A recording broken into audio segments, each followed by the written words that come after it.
Hello, everybody, and welcome to Entropy Emporium. Thanks for coming to hang out tonight and spending your evening with us. My name is Kian. I'm going to be the keeper of tonight's story of Brindlewood Bay. You can see my lovely cast around me. I'm going to turn it over to them shortly to introduce themselves, but before I do, a little bit of housekeeping. First and foremost, if I can copy and paste, here at Entropy Emporium, for now and for the foreseeable future, we are raising money for the Palestine Children's Relief Fund. They're doing really important work on the ground in Gaza. Keep all eyes on Palestine, keep all eyes on Sudan, keep all eyes on the Congo, pay attention to the world around you. There are lots of things happening. If you cannot donate, we completely understand. Nobody is asking you to put yourselves out, but continue to spread the word, continue to raise awareness, protest however you can, support the boycott, all of the things that are going on. There are lots of ways to get involved and to be supportive.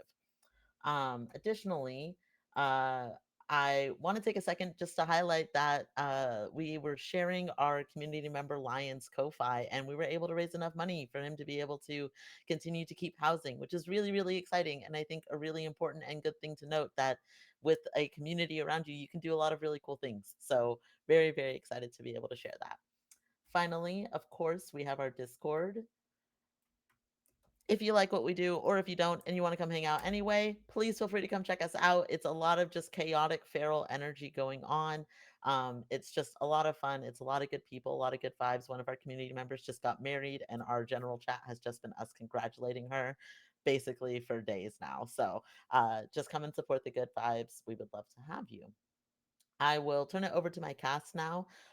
So, cast, if you can go around in a circle and give us who you are, who you're playing tonight, and how is your character feeling right now, considering the events where we are going to be picking up. So we'll start with Ian. We'll go to Andrew, and then we'll finish off with Blair. So, Ian, you can kick us off. Hi, my name is Ian. My pronouns are he, they. I am playing Helen Yang. Um, she is feeling very injured and very terrified because she was just grabbed and pulled down and has sprained her ankle, and the hand just went into the darkness, and now she's scared. That's how she's doing. Uh, yeah. That is a very valid fear. Andrew, we'll hand it over to you. Hi, I'm Andrew. I am playing Maxine. Um, I also believe Maxine is feeling hurt, injured, uh, sprained ankle, but I think there's this like weird cognitive dissonance thing where she just doesn't understand how she fell. It doesn't make sense. It's illogical. It's like, no, there's no way I could have fell here. How did this happen? And it's less like focused on pain and focused on how did this happen? How did I fall? Understandable. There's a lot of chaos happening in the dark right now. And last but not least, we'll hand it over to Blair. Hi, I'm Blair underscore Canadian Moose all over the place. Um, I am playing Olive, and I think Olive is kind of in that like mom mode maybe of just like because she's always the one that's like prepared with snacks and then had which I haven't been able to do my little move yet, my maven move, but is the MacGyver one. So I feel like she's pretty handy with just kind of like always having things like ready. And so with um two of her fellow mavens injured is probably like in like go mode of like how can I make this better. So and also probably scared, it's nighttime and spooky things are happening, so a combination. I like the preparedness and also terrified that we are feeling tonight across the board. And of course, as you can see, we are down one player. Nox could not join us, but Irma herself, her character, has been called back to Brindlewood Bay, so she is not able to continue on this adventure. She had some urgent needs that needed to be met in Brindlewood Bay, so it will just be the three of you tonight.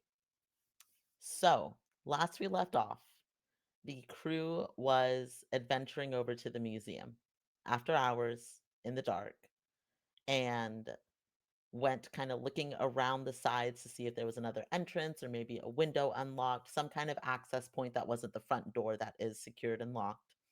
And in that process, Helen, something reached out, grabbed your ankle, tripped you, pulled you down. You fell, hurt your ankle. Maxine, you came running, tripped and fell over the roots, also hurt your ankle. Uh, Olive, I think, came running, but you were able to keep your footing, focused, staying ready, light on your feet. Um, Whatever grabbed Helen disappeared back underneath into the crawl space beneath the museum. And in looking around for it, you found a skull just sitting next to one of these trees. You all are in the dark. Chaos has erupted. What are you up to? How are you going about this situation?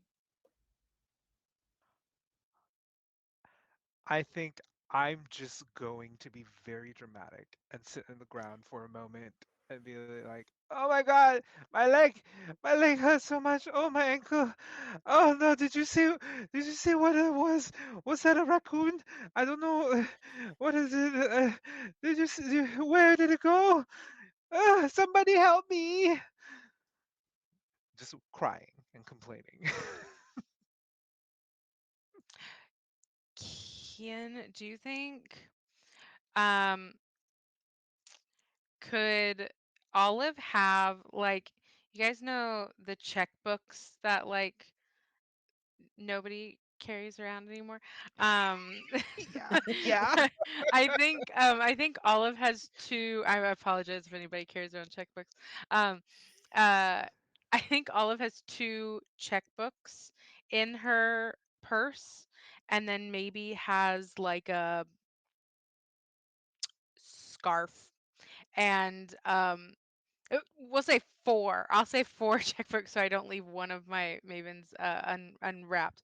But and can maybe like do like a makeshift splint. It's a checkbook, so it's not going to be that good. But yeah, it's more the thought that counts, and just kind of try to run over and stabilize like Helen's shouting, so she'll go to Helen first.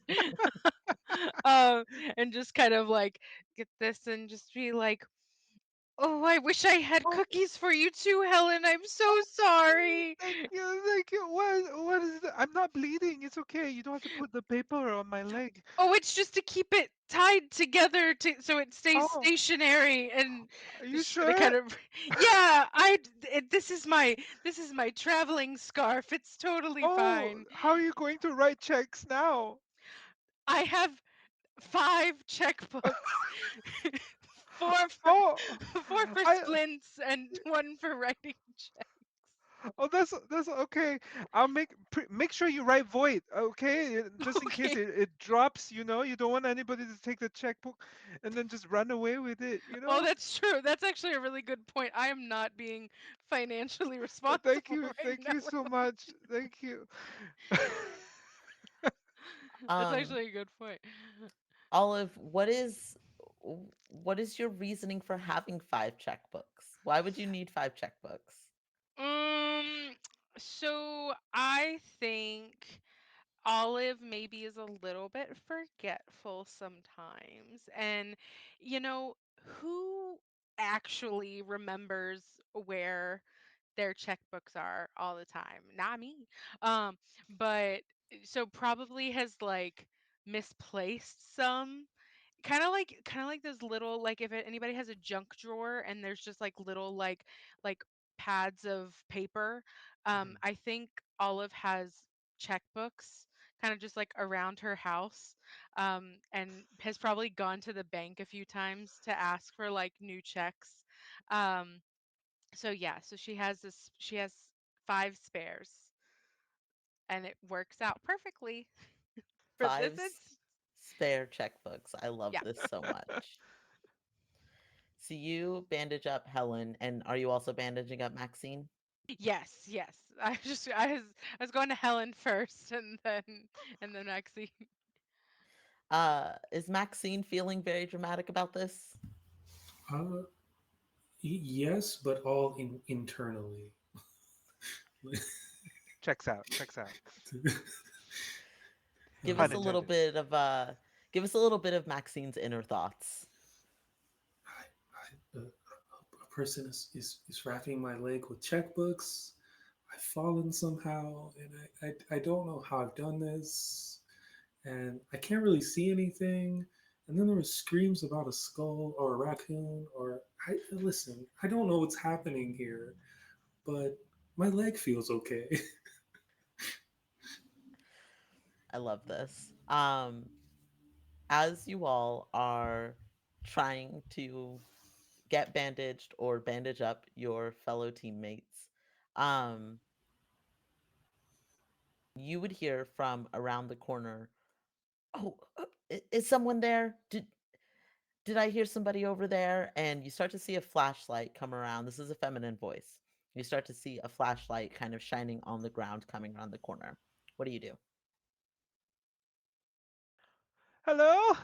Is, yes, I'm here. Something grabbed my leg and I fell. Can you help me, please? I love that you all are trying to break into this museum and all subtlety is out the window. Just raise the alarms. No, yeah, we're wrapping it up. We're changing tactics. I love it so much. You see a woman come around the corner, very gentle, very friendly looking, um, wearing glasses. She's got a bunch of scarves around her neck. Black woman, dark curly hair. Um, she has on the gaudiest, largest rings that you could possibly imagine, one on every single finger. Um, shines her flashlight on the group of you. What on earth is going on over here? Are you three okay? What are you doing?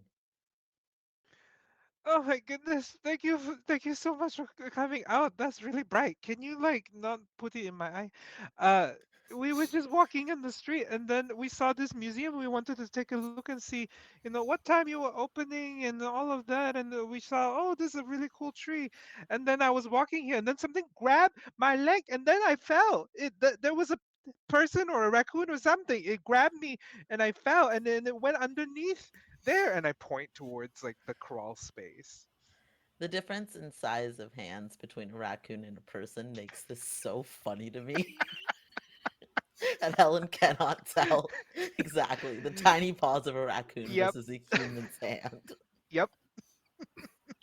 I love it so much. Helen, go ahead and roll me presence. Just as a reminder for my players and for the viewers, this is 2d6 plus whatever stat you have. So it's powered by the Apocalypse game. Do I roll at disadvantage because of the condition that I have of the sprained ankle? I can't Um, remember. We'll say no. So the way that conditions work in this game, they are all subjective, so it depends on the condition itself. So you are Got it. talking about falling, having been grabbed. I will actually let you roll at advantage because you actually have a sprained ankle. So for Oh, advantage, you'll roll 3d6 and you'll take the higher two numbers. okay. I will do that. Here we go. Oh no. It's so low. Two ones and a three. So that's well, I have a presence of two. So four plus two is six, but I'm pretty sure I still fail. That is still a fail, unfortunately. Yeah. Uh, this woman pointedly does not lower her flashlight from your face, Helen. Um, Flashes it to the other two and then swings it back around to you because you're the one telling this story. Yeah, this sounds like a likely story coming around the side of the museum. You know, I've heard of a lot of hoodlums trying to break into my museum and trashing up the place. I should probably call the sheriff on you. So this woman is now threatening to call the sheriff, who, as we recall, is not exactly the biggest fan of the Mavens. Olive starts laughing at the idea that she considers us museum trashing hoodlums. Like she just can't, like that sounds so absurd. So she's just like kind of like she was nodding along with with Helen and then is finishing up the wrapping on Maxine's leg and it's just like hoodlums, ladies. I haven't been called a hoodlum in 40 years. It's just gonna kind of like laugh to that. Well, if you're not hoodlums, then what are you actually doing here? Admiring the sky. This woman pulls out her cell phone. Stargazing is a thing, is it not? Stargazing under a tree. For okay, we can sit under a tree and look at. We had to get in in a lot of darkness because I don't know if you noticed, but we're quite old. Sorry ladies, and we needed more dark so we could see the stars better. But Uh, people tripped you because we're hear old again. this woman say into her phone, "Yes, hello, Sheriff DeShane. There are three women here who I think may have been trying to break into my museum and just trash up the place. Can you come over here quickly, take care of this for me?" I am offended.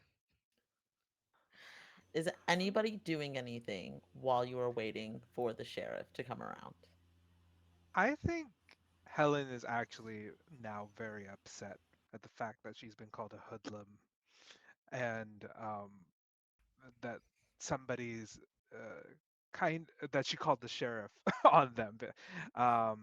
And I think she would kind of put up a little bit of a fuss because uh, to her knowledge, she was kind of telling a half truth. She was walking around in the dark, trying to see the space, and that something did grab her. So I think in her anger and frustration, she would just kind of complain more and be like, "You don't have to call the sheriff. Oh my goodness, we know how to take care of ourselves. And also, we are not hoodlum. Do you see what I am wearing?" And she points to like the silk kind of like caftan robes that she has and like the fan. You think a hoodlum can afford this? Do you know how much this is? This is branded, you know? All the way from China. Uh, okay, I it was simply telling the truth. I don't know what happened. I wanted to see the museum, and then a hen or some kind of beast here grabbed my leg, and I fell. I am sorry that I disturbed your, uh, um, peace at night. I understand that it can be very scary out here in the dark, but can you please just understand for a moment like what it feels for me right now? My leg is so much pain. It's in so much pain. And she's like like leaning on the tree. What are you saying is imported from China? Was it the fan? Was it the The robes? What were you talking about? Oh It's the no, robes. the robes. Okay. Yeah. Sorry, we lost you for a second. No, it's okay. Uh um at the mention of that, this person actually lowers the flashlight, kind of looks over at the robes, um, starts kind of mumbling to herself, well, now that you say that, those do seem to be authentic, and walks over. Um, Above table, this is the historian, Eleanor Hurley, who owns the museum. And you have piqued her interest with the fact that you are wearing something very, uh, how do I Mucky Point isn't exactly the most diverse town. Um, Got it. and this is a historian who doesn't have much exposure to cultures outside of her own, respects them nonetheless, and um, but absolutely doesn't know how to turn off that part of her brain that is a historian. So starts walking over. Would you mind if I just kind of got a better picture? It looks like you have mud here and you can't. And Yes, thank you. takes off one of Yeah. her scarves and starts kind of wiping the mud away, Oh, um, oh, to you get don't the have mud to do off of that. it. Oh, that's very kind of you. I mean, you, thank you for kind of helping me. You don't need to call the police, please, please, please. I'll let you see this. I just don't want to cause any more trouble. I will give you one more presence roll at disadvantage. Okay, fair. That's very fair. Can Given we Let's not help use. in any way? If you would like to contribute to the scene in any way, are you doing anything that would help convince her or help assuage any anxieties that she is having, anything like that? I think Maxine will say, now that you're more amenable to talking, I would like to share with you our initial experience with the sheriff and more our reason to not want to see him again. We parked our car, to look around, and immediately he was there waiting for us and accusing us of seeking to solve some mystery. I don't know what's happening in your town, but we just came to visit, and we're out here quite late looking at the museum to figure out when it opens in the morning and then heading home. But the sheriff he's not a nice guy, and I would prefer not to see him again if that's within reason. Uh, this woman, when you say the sheriff is not a nice guy, kind of nods. He's not exactly my favorite person to work with, I'll give you that much, and it does sound like him to start accusing people first and asking questions later. Um, Go ahead and just do a flat roll. So this will just be 2d6, not at Okay. disadvantage. Okay. Here we go. That's a, that's good. That's a 6. That's a 1. That's a 7 plus 2. That's a 9. That's a 9. 9. That is still that is still a success. Um you as Maxine, you're saying this as this woman is kind of looking over the very very nice robes that Helen is wearing. Uh just kind of says, "You know, you're right. I'm sorry. You all startled me in the dark and it sounds like you haven't been shown very much Mucky Point hospitality, or rather, you've been shown exactly what Mucky Point hospitality is. Um, Come on, I can show you inside the museum." Uh, Turns around as she's walking away, pulls out her phone to call the sheriff, and you would overhear, "Never mind, sheriff. It's no problem at all. Just stay over there." Kind of talking him down from seems very activated, having heard that there are three women that seem to be poking and prodding where they shouldn't be. The sheriff knows exactly who this is. Um, but she is kind of talking him down as she heads towards the museum, props the phone in one on one shoulder as she pulls out a giant ring of keys, starts trying different keys, and each one getting a little bit more frustrated and flustered until she finally finds the correct key, and starts heading inside and gestures, opens the door and gestures for all of you to follow. Oh, that's so kind. Thank you. Uh, Wobbles inside. Did you say she has like a lot of keys? She does. I think Olive will take note of that and be like, "Young lady, why do you have so many keys?" Oh, well, each one opens up one of the different displays here and inside the museum. And so it's a really important key ring to me that I don't misplace this because the whole museum would be susceptible to who knows what if somebody got this and it ended up in the wrong hands. Must be a very intricate museum. You have a lot of keys. Uh, I think it's certainly very intricate and very, very fascinating. There's plenty of history here in Mucky Point that a lot of people don't know about and is picking up speed. Very gradually starting to talk more and more about the history of Mucky Point and how the lighthouse dates back 300 years from the base, but the higher up that you go, the more recent it's been built, and the kind of light bulbs that are used there, and how the road in Mucky Point was once completely destroyed by a what are they called whenever the ground opens up? Earth An earthquake? Not a no, the one where that creates a A landslide. crater. sinkhole? A sinkhole. Sinkhole. There it is. It only took us 4 guesses, it's fine. Uh, the entire street of Mucky Point was once swallowed up by a sinkhole, but managed to not damage any of the buildings, and just going on and on and on about all of these as you all come in. And as she's talking, she's turning on lights. She's, getting into, uh, turning on all of the lights so that you can see. This museum is, for all of her discussion, actually rather small. This is a small museum. It seems to be pretty well maintained, but not particularly lavish or over the top or uh there's only so much history here in Mucky Point. So you see a couple of exhibits, a couple of small ones. Um I believe that we answered this last time, but I would love to answer it one more time. As you're looking around at the museum, it is clear that this building was once used for darker, more sinister purposes.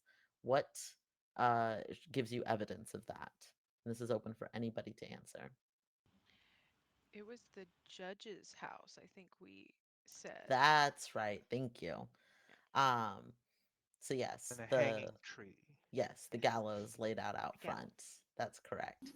Um, so you walk in and you can see remnants of this having been the judge's house. There's a door to the back that seems to the last half of the building seems to be behind this door. Uh, you all are inside this museum. What are you all doing now that you're in here? I find a chair to sit down. Uh, that is the first thing I do. Um, and as she's talking, I'll say, "Do you have any tea that I can have? I don't want to, request too much. If you don't, it's perfectly fine as well." Oh, I'm sure that I can find something, and she kind of bustles out and returns with the coldest cup of tea that you've ever had in your life, but holds it out nonetheless. There is a tea bag in there, so you this is meant to be hot tea that is no longer hot. Oh, Lipton. I've seen this before. Thank you. Very nice. Slowly sips and places it back down.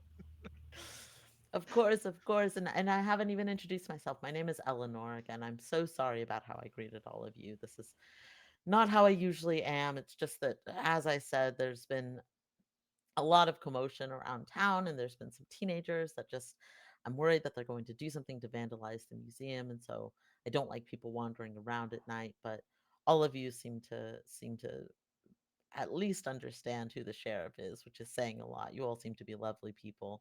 Um, you are left not alone. Obviously, she's still here. She's standing and she's talking about the history, but the museum is at your disposal. Is anybody looking around? Is anybody doing any poking and prodding, or are you just sitting here talking and chatting with Eleanor? I think at least when they first get in, um Eleanor talking about all the history and kind of like droning on about it. This really reminds Olive of some of her favorite programs on PBS. And so she's rather enjoying it and kind of like soaking it all in, but is also kind of like doing that thing where you're like, you're focused and you're listening, but your eyes are kind of like drifting a little bit too, like as you're listening. And so I think she'll try to see if she can pick up anything, just like scanning perceptively, like scanning while she's listening. Sure. Um, would you say I wouldn't say that this is a risky move. I think this counts as meddling. So go ahead and roll with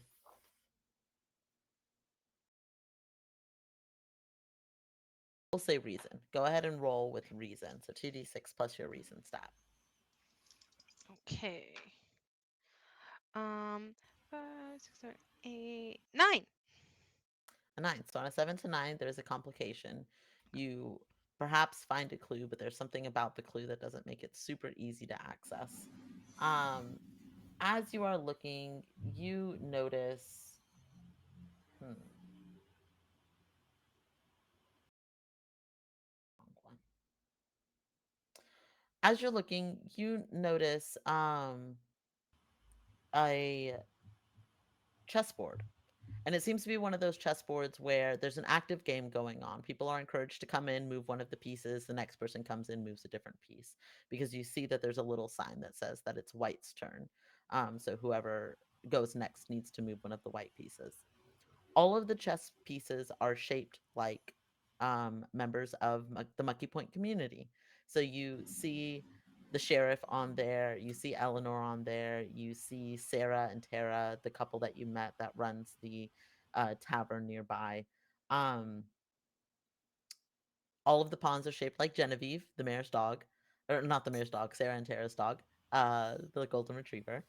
And you see that one piece is missing. One of the bishops from the white side is missing, but you're not sure who that might have been. So your official clue is a chessboard with pieces carved to represent Monkey Point locals, and all of the pawns are Genevieve. You notice that one piece is missing. And this is an official clue, you said? This is an official clue, Awesome. but you're not quite sure who that piece might be. We know it is a bishop, or we're not sure who the piece is and what kind of role it is. How familiar is Helen with chess? I feel like Helen understands chess a bit. She plays mahjong, so I feel like she has perused games in her lifetime to keep her mind a little sharper. Uh, I think that makes sense. So you do know that it's a bishop piece, one of the white bishops, but you're not sure which Mucky Point member the bishop might have been. got it. Perfect.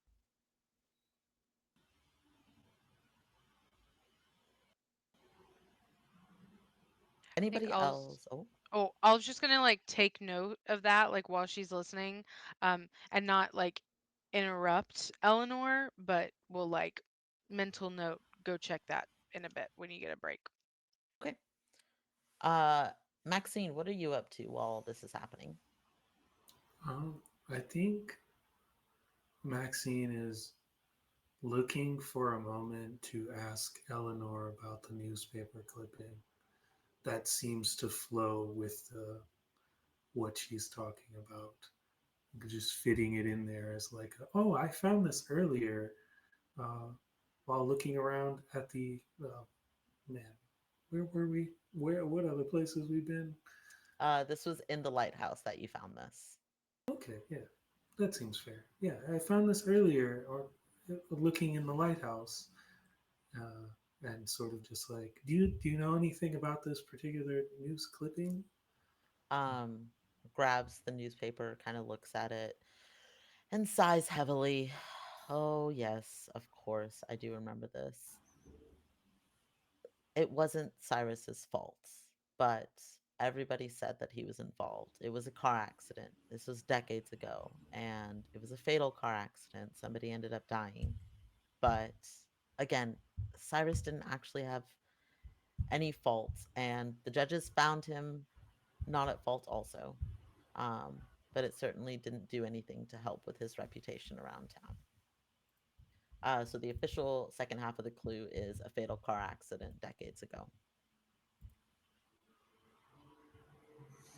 Okay.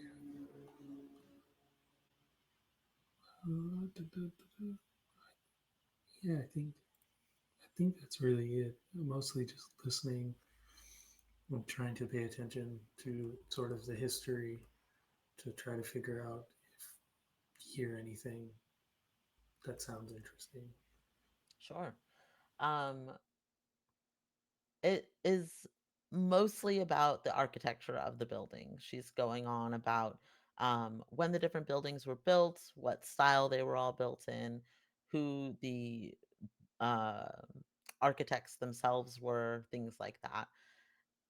There's not much to Mucky Point, unfortunately. So there's only so much that she can say. Starts to get a little bit repetitive as she's talking, but she does indeed um, circle back to the lighthouse, talking about how the varying ages of it as it's been built and rebuilt, who the different lighthouse keepers are, kind of guides you over to a display that shows all of the different lighthouse keepers. And it ends with Cyrus, and it looks like she tells you, we're working on getting Stephen's portrait added to this because he'll be the next lighthouse keeper. So we want to make sure that respects are done for his role in the community. Um, she speaks very highly of the lighthouse. She seems really passionate about it in particular. She speaks very fondly of Cyrus. Um, it's it's certainly different from how other people seem to have interacted with the lighthouse and with Cyrus around town. I think as she mentions the lighthouse and Cyrus, I think Helen will bring up s- uh, the lobbying that they did to prevent it from tearing it down, and she'll say, "Oh yeah, I heard somebody talking about the lighthouse. I think it was you, right? And the previous lighthouse keeper. Apparently, you stopped it from being torn down." Um, Yes. Oh, some developers wanted to come through.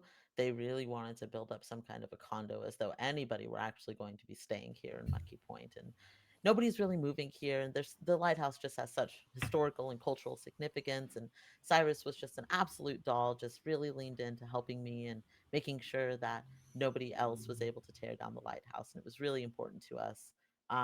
Starts kind of talking about how they had joined forces and the entire town had really been on the other side and really wanted to tear the lighthouse down to allow for some new development to come through, to really start to put Mucky Point on the map and perhaps bring in some new some visitors, some new residents, and how she and Cyrus were the only two that pushed it back against that. then I'll say, so why? Is it because it is a historical uh, landmark? Is that why you sided with Cyrus? Or Well, uh, I mean, it's certainly very much because it was a historical landmark, but it's and you can see that she's kind of starting to stumble over her words a little bit. She's kind of starting to stutter. Um, roll me a. Actually, no, never mind. I'm thinking of the wrong game. There's no such thing really as a perception roll is a little bit challenging in this game. Uh, you can just tell that she's starting to stumble over her words. There's something perhaps that she is trying to hold back as she's talking. Well, of course it's because it's a historical site and we really have to preserve our history and Mucky Point needs to remember where it came from and kind of talking about all of the different values of maintaining a historical site. seeing her kind of stumble in that moment, I think Helen will then say, "Oh, uh, it seems like Cyrus was very important to you. Everyone normally was saying that he was just a grumpy old man and didn't really like him, but uh, you seem to like him a lot. Uh, how was that?" uh Eleanor is blushing furiously. Cyrus and I may have had a relationship of sorts, and Oh, as she's getting to the end of the sentence, you can see that her shoulders are kind of dropping and her voice gets a little softer and a little quieter. It's just been really hard since the accident or whatever it was, but I didn't it was just too soon, you know? I really didn't expect anything like that to happen. yeah, I'm so sorry. I didn't realize, I just thought it was interesting because everyone is just so focused on how he was so grumpy, but it's just refreshing to see someone talk about him in a different light. And my condolences. A lot of people didn't understand Cyrus, but he really was just a really good person.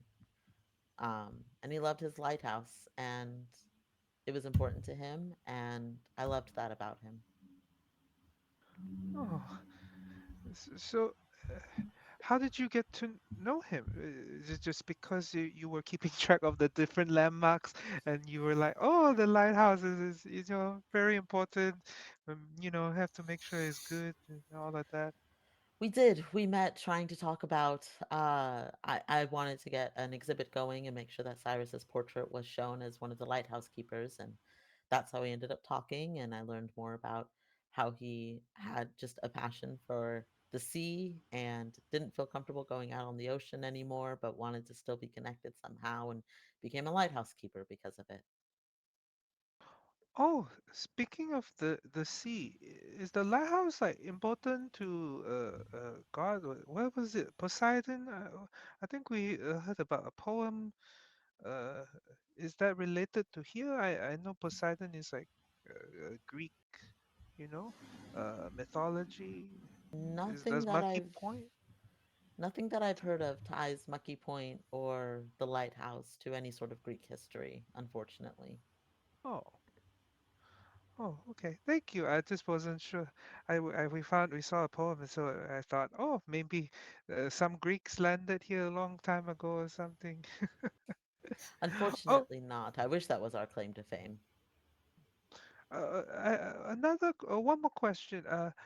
Do you have a basement? Because I'm very concerned about the weird raccoon hand thing that tripped me outside and it went underneath the this house. I don't know if you have a basement or just a crawl space. Just the crawl space under here. Okay, okay. Maybe You're you're welcome to look if you would like to Oh no, I underneath. don't want to at all. I don't. It's not really my forte to look at underneath houses. But I can recommend maybe a person to help inspect the house, or maybe a exterminator.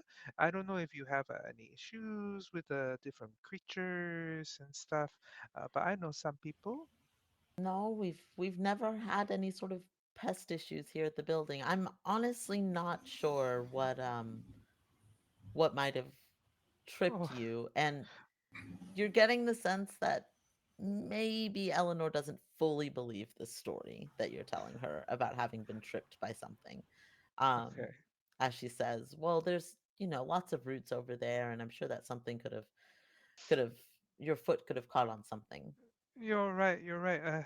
I can never be too careful with Louboutins, in the dark outside with the roots and all of that. I understand. My mistake. I'm sorry. Is Helen wearing Louboutins? Yes. Amazing. I love this so much. Rich. Everything is opulent. This is phenomenal. I love this. Um, a quick question for the group. Did y'all decide to do anything with the skull? Did you leave it? Are you doing anything about that? I was being busy being dramatic, so I did not touch it. I forgot we found a skull. That is, um, I mean, I guess was it over? The skull was by the tree, and that was closer to Maxine, correct? I think Is that? Maxine might have been the one that saw it first, but yes. It was the tree where the gallows were. I mean, You Andrew, don't have to have done anything. If you want Maxine to have done something, then totally. Or Olive could have like swept it under Yeah, hers. I don't think that Maxine would have done anything, and I think it like the falling and the figuring out falling and that whole thing. Uh, and Maxine wearing flats, not even wearing any sort of lifted shoe, doesn't make sense to fall. uh, was sort of that energy there, so I don't think Maxine would have. Maxine might have saw it and been like, "That's crazy," but I'm trying to figure out how this happened. Yeah, maybe we just all saw it and then didn't touch it. I love that so much that all of you just saw a human skull and said, We're "Nope, like, not today." nope. There were so many twisted ankles. The Yeah, twisted nope. ankles. Not today. That is fair. Um, what are you all doing? Are you hanging out here longer? Are you going to venture off somewhere else? I think that Olive, whenever like Eleanor started talking about, you know, having feelings for Cyrus and they were in like a relationship or whatever, um, maybe helped like lead her to a chair to like sit like comfort like to sit down. It's like she because she started to have kind of like a reaction, and then I think took it upon herself to head to the kitchen to do what she does best and is going to try and find ingredients to cook up cookies really fast, like super quick, like 30-minute cookies. And then is also taking that as a time to just like see if there's anything out of place in this, like, because does she live here? Is this like a living is it also like a house? All I that mean, you I know it was a can house. all that you can see from your side is the front half, which is just the museum. There's something else Mm. behind this back door, but you're not quite sure what. That is the direction that she went whenever she came back with the Lipton tea for Helen. I guess then she would ask if she was like, "Do you mind if I go get you a glass of water?" Like when she's at kind of like peak, kind of like emotion. Uh sure, sure. Just it's just right through the door there. Right. Then is gonna go through the door there and is going to see what she can see back there, but is also actually going to make cookies. I Um think I think while Olive does that, Helen will talk. Like she will keep conversation forever if you let her. Um, and I think she will inquire more about the history of the house. And even she'll say, "Oh, you are very well versed in a lot of things as a historian. Do you know anything about the art of war? We were just reading it in a book club, and it kind of came up, and I'm not entirely sure if we really, really want to read it. What do you know what it's used for? Typically for war, or is it just like a misnomer for the title of the book?" all of my familiarity, it is truly about war tactics and war techniques. Um, doesn't have much knowledge because Kian doesn't have much knowledge about the art of war, but Okay. uh, uh, I do know at least that much that Ellen and Eleanor does share as much of it. It does seem to be about war tactics. It's generally just a book about historical war tactics that were used during Sun Tzu's time period in Chinese history, and Ah. tends to be a foundation for a lot of various other war tactics that have been used throughout history in other areas. I see, I see. Uh, How do you feel about the new lighthouse keeper? What was his name? Stephen, you say you wanted to get his picture. He seems very like a very nice man. He really, really is. Stephen is absolutely phenomenal. And as you're talking about this, we'll jump over to Olive in the kitchen. Olive, roll me 3d6 and just add up the two highest. Okay. Two highest. I This will is say just, I. Oh, go ahead. I was going to say, this is just to see if you find all the ingredients you need in the kitchen. Okay. Okay. Because I did find a 35-minute chocolate chip cookie recipe.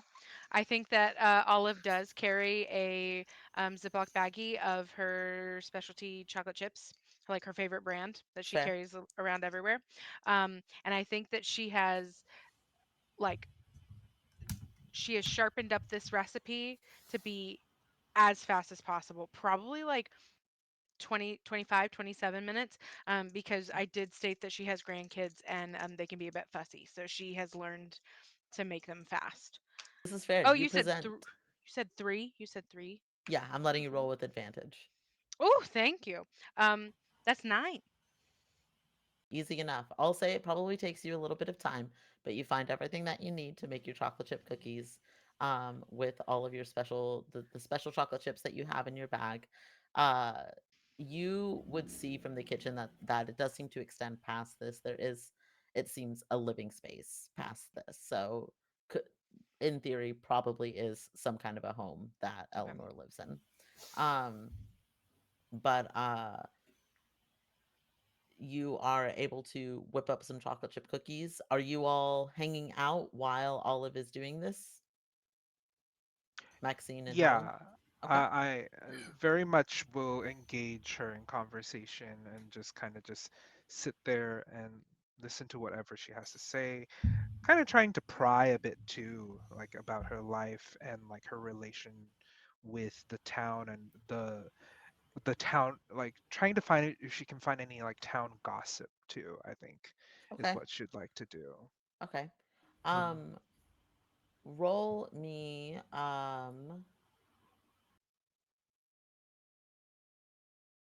roll me reason. We'll call this a meddling move as you're trying to dig into some gossip. So go ahead and roll me reason. okay.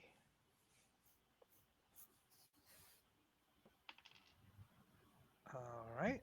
That is 7. Okay. So you do hit something, but there is a complication to it.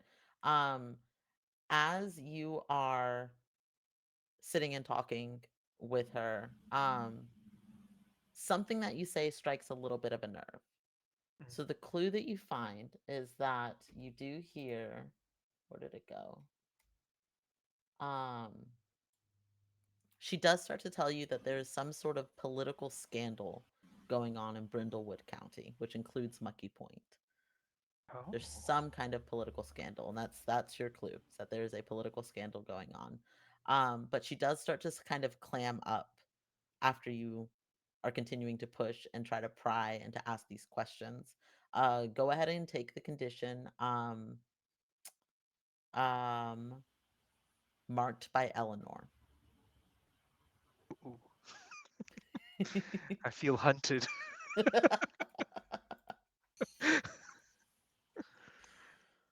I think also Olive is like, I mean, the cookie's got to take at least like 15 minutes to cook or something like that. So she is like, that like I'm an old lady, I don't care. I'm gonna snoop around type, like just, not like digging through someone's stuff, but is just kind of like, like, oh, what's in this drawer? What's in that drawer?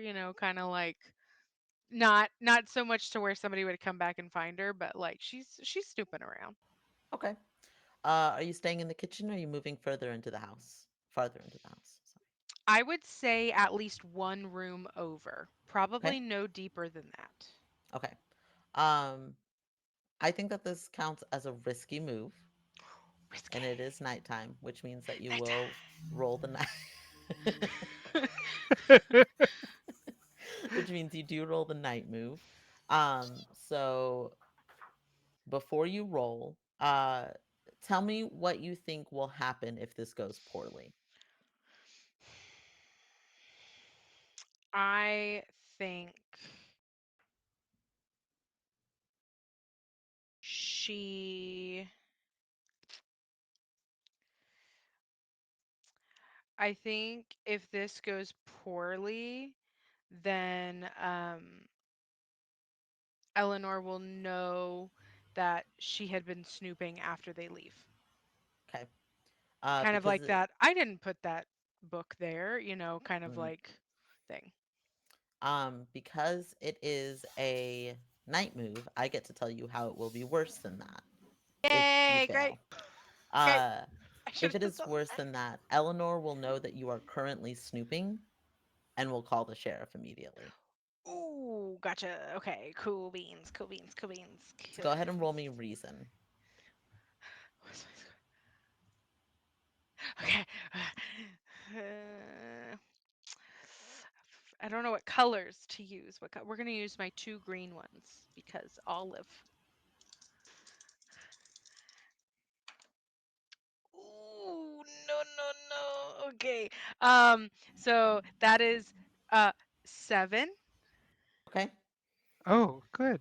You do what I you intended, or you hold Okay. steady, and there's a complication or a cost. The keeper Yep. describes what it looks like. So you do get to go and snoop. You do get to go and look through and see. Um, you start to kind of dig around. You're kind of looking to see if there's anything that can kind of tip you off to what exactly is going on here in Mucky Point. Um, Unfortunately, you don't find anything, but Mm. in your shuffling and in your looking, you do knock over a figurine Shit. that falls to the Okay. ground and shatters Loudly or just like loudly. Helen and shit. Maxine, you would hear something shatter from beyond that door. And so does Eleanor, who kind of stops and turns her head very quickly. Did you hear that? What was that?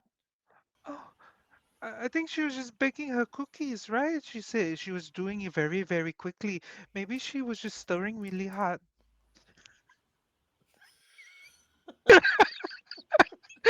Sometimes, she doesn't know her own strengths. She's actually much stronger than she looks. You know, baking all the time. Her arm is really strong. I just picture Olive with like this the fitness sweatbands and like basically the Rocky music, just like she's like timed it down, so just like just like rapidly stirring. That's awesome.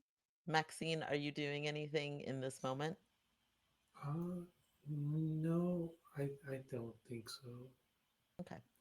I do have to give a quick shout out to Otter Poet in the chat who gets it. This is absolutely a reference to Misery. It's the worst and most terrifying scene in the entire movie, but it's a really good movie if you've ever seen it. Kathy Bates, one of her top performances, in my opinion. Anywho's, Okay. it's a horror movie. It's a thriller, I guess, but it's Okay. pretty stressful, but it's a good one. Um, Eleanor begins to move toward the door, um, and gets to the door and kind of opens it and kind of peeps her head in.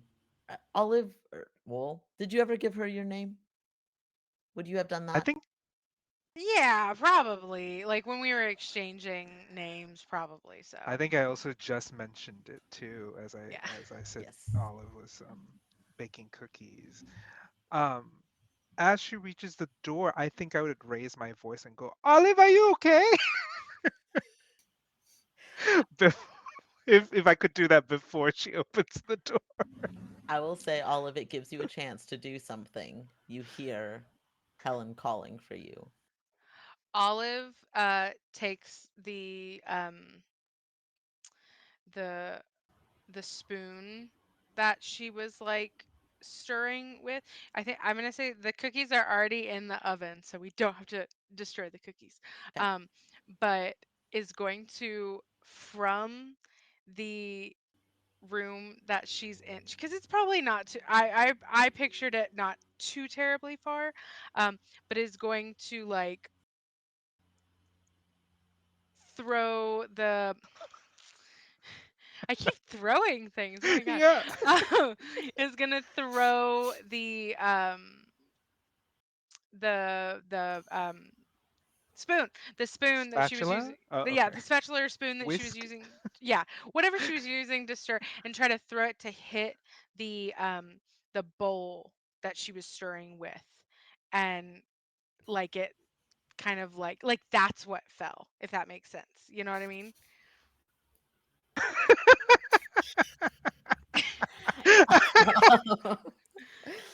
So you're saying that wait, so what fell? The spoon fell and hit the bowl? Is that what you're Like saying happened? or like as she's trying to like hobble back into the kitchen to look like she's been in the kitchen the whole time, she's going to throw the spoon ahead of her and hope that it makes purchase with the bowl, and then You're gonna create like a secondary noise. Is, cuz is cuz is what you're telling me? yeah cuz and then is going to kind of like look disheveled, like it like, oh, maybe she tried to catch it, or and then that bumping into stuff made more noise. This is all I have. I can't save you. um, roll me vitality. Would you does this Yeah, count as risky? I mean, up to you. Does this feel risky to you? Pretty I if I'm going to be honest, yes. Okay. Okay. So I we'll will say that. we'll do the night move. So you're gonna roll me Shit. vitality. What do you think will Okay. happen if this goes poorly? I'll break her bowl also, and there'll be two broken items. Um, Worse than that, you will time the throw poorly and it will hit Eleanor. So she like went to throw it this way and just goes boom. Love it. Love it. Okay. Okay. Okay. Okay. Okay. 8. Okay. So it's still a success. You hold steady, you do what you intended to do, but there is still a Yeah. complication. Yeah. So you do throw the spoon. It does not break the bowl. It clatters Okay. against the bowl. Okay. Um, the complication is that when Eleanor opens the door, you are standing quite far from the bowl because you threw it. I think she's like horribly like this, but is like super far away and is just kind of like reaching like no, like no, oh, no, oh, kind in of like that. in the middle of her kitchen. Yeah. You are Yeah. posed up. Yeah. Uh, are you okay, Olive? Oh, young lady, I'm so sorry. I was wanting to surprise you. You just looked so sad, and I was trying to make you cookies, and the the I the though I placed the bowl very close to the edge, and I thought it was gonna fall, and I think she's gonna try to fake that she threw her back out. Okay. Um, roll me either vitality or presence. Stacking them, just stacking them on each other. My Um, goodness. they're both 0, so Okay. woohoo. You don't. This will not be the night move. This is Okay. we're well. Can I? Okay, yeah, go ahead, go ahead. I was gonna say, can I attempt to help her in this moment? You are more than welcome to. How would you like to help? Um, I'll go. Oh no, Olive, not your arthritis again. I told you you shouldn't be stirring so hard. She does this all the time, and then sometimes like something shifts in her back, and one of those discs. I thought you got it replaced last time. Oh, and it's gonna add just like groans to that. Uh, then this will not be the night move. This will just be for you a straight roll since both stats are 0. Okay. So go ahead and roll me 2d6. Okay, there we go. Okay, that's an 11. Whew. Absolutely. On a 10 plus, it is an absolute hit. You um see her face change. Oh no, you're back. You should probably go and take a seat. And I will say for right now, take the condition fake back pain. Okay, that's fine. She has thrown her back out at least 7 times. So she's got the theatrics down of how Yeah. Very to how convincing. to fake it, but now she has to keep up the faking it. So, and At least, I already did say she's forgetful, so hopefully she doesn't forget to fake it. at least you're not hunted by Eleanor. That's true. Ma- I think as she like goes to sit outside, it's just like, dear, oh, there's about 5 minutes left. Oh, oh, on the cookies. Make sure it's to take okay. them out so they don't burn. Yeah, Oh. I'll make sure. I'll make sure. Come, sit. We'll sit down here. I'll move her back to where I was sitting. Um, and You yeah. take a seat. Eleanor still looks suspicious. But she has now been gifted 2 sprained ankles and a thrown back across the three of you. Um, and she says, "It's very kind of you, Olive, to be making me cookies. But it's awfully late. I think the three of you should maybe be getting back to whichever room it is that you're staying in. I don't want to rush you out, of course, but I'm quite tired and ready to go to bed." Of course, we understand. Thank you so much for your generous hospitality. You really didn't have to give us the whole tour. And again, we are so sorry to scare you earlier. That was not our intention at all. Um, and slowly gathers our things and like makes our way to the door. Um, This will definitely have given enough time for the cookies to be ready out of the oven if you would like to take some of the cookies with you, or if you are leaving all of them for Eleanor. I was just gonna leave them all and just like instruct her, just be like, now those are made with a special kind of chocolate. Make sure you eat them straight away. They don't taste as good when they're cold, and they're perfect with a glass of milk. And oh, please, for me, I'm so sorry.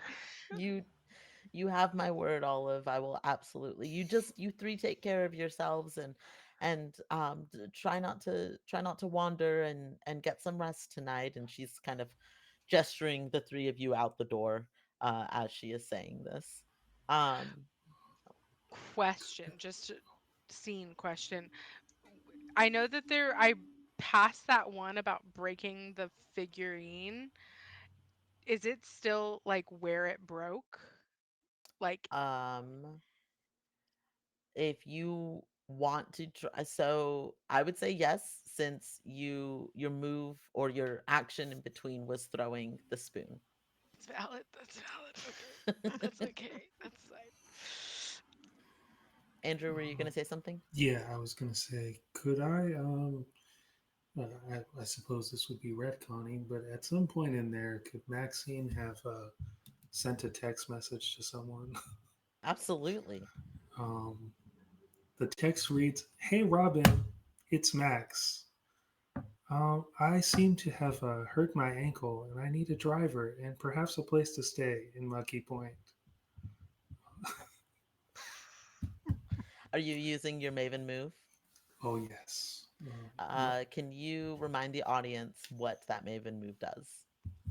so the Maven move that Maxine has is I am close friends with one Robin Masterson, the author of the book series that we all are in a book club for, and it gives me access to money, cars, houses whenever I'm outside of Brindlewood Bay. Wild. Uh, We all yeah. need a friend like that. Yeah. Um, you absolutely are able to get this text sent, and you go off. You send the text off. When you all exit, there is a car waiting for you out front. Um, we're gonna say we're gonna say a Aston Martin because if somebody has access to money and nice things, this is gonna be a nice car. Um, so we're gonna say an Aston Martin is waiting for all of you out front with a driver ready to take you to a place to stay or to anywhere else in the town that you would like to go to. Uh, but you Oh, all walk out, and Olive and Helen, you see this very unexpected car out front. Maxine, I didn't know you called the Uber. Like, what is this Uber special? What I don't. uh, I've never seen an Uber like this before. There's an Aston Martin. Who's I, driving around Ubers like this? uh, I didn't want to be too dramatic, but the ankle is really bad, so I called in a favor so that we Oh, could get around because walking back to your car would be a trick. I don't even know if I can drive right now. This is a stick shift. Sometimes it hurts me when you have to use both feet. Uh, Um, you all have access to this car. You certainly have a place to stay. But I think that this is a great time for us to take a quick break to have our cast be able to stretch their legs a little bit. Audience, pet your pets, get some water, do whatever you need to do, and we will be back in about 8 to 10 minutes or so. So just sit tight, and we will be back shortly.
And welcome back, everybody.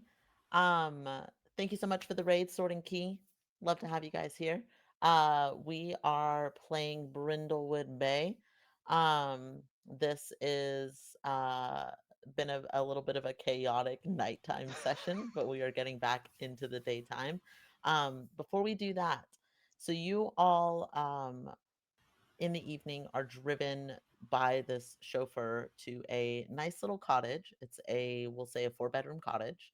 So there's enough space for everybody to have their own space. Um, it's quaint, it's cozy, it's comfortable. You wake up the next morning, it's bright and early. I want to give you all a chance to do the cozy move, which is where you get to engage with an intimate moment with another one of the mavens while one of you is doing your cozy activity. As long as you're doing that cozy activity and you're having that moment together, you are able to clear conditions appropriately. Does anybody want to take advantage of the cozy move? Yes, because I have two conditions and I would like to get rid of one of them at least. Okay. Who do you want to have your moment with? I think Maxine, Okay. because my cozy mood is mahjong. It's playing mahjong, and I feel like Maxine would be a perfect. Even though there's only three of us, technically mahjong should be played with four. No, no, no more, no less. But since there's only three, um, I think we can still make way. I've played mahjong with two people before. It's Mhm. just faster. Uh, and I think because Maxine is so intellectual, she enjoys that like test competition, I guess, between the two. Okay. Um, what are you all talking about while y'all are playing mahjong and having this moment together? I think it starts with what she thinks so far because Maxine, I think, is kind of antithesis to Helen in some ways because Helen speaks so much and is so dramatic and takes up so much space and is so vocal about everything um, that I think she is curious to hear what Maxine thinks of what has occurred so far in the town. So she'll begin as they're like dealing out the tiles and playing and shuffling and doing all of that, saying, "So, you really think it's a mother, or do you think is still like nothing here yet? You know?" Uh, Initially, I didn't think it was a murder. I thought it was a fun thing to do, get out of town, hang Yeah, out. Um, but as we get further, it does seem more like there are too many things involved for there to be nothing going on. I agree. It just seemed really weird. Like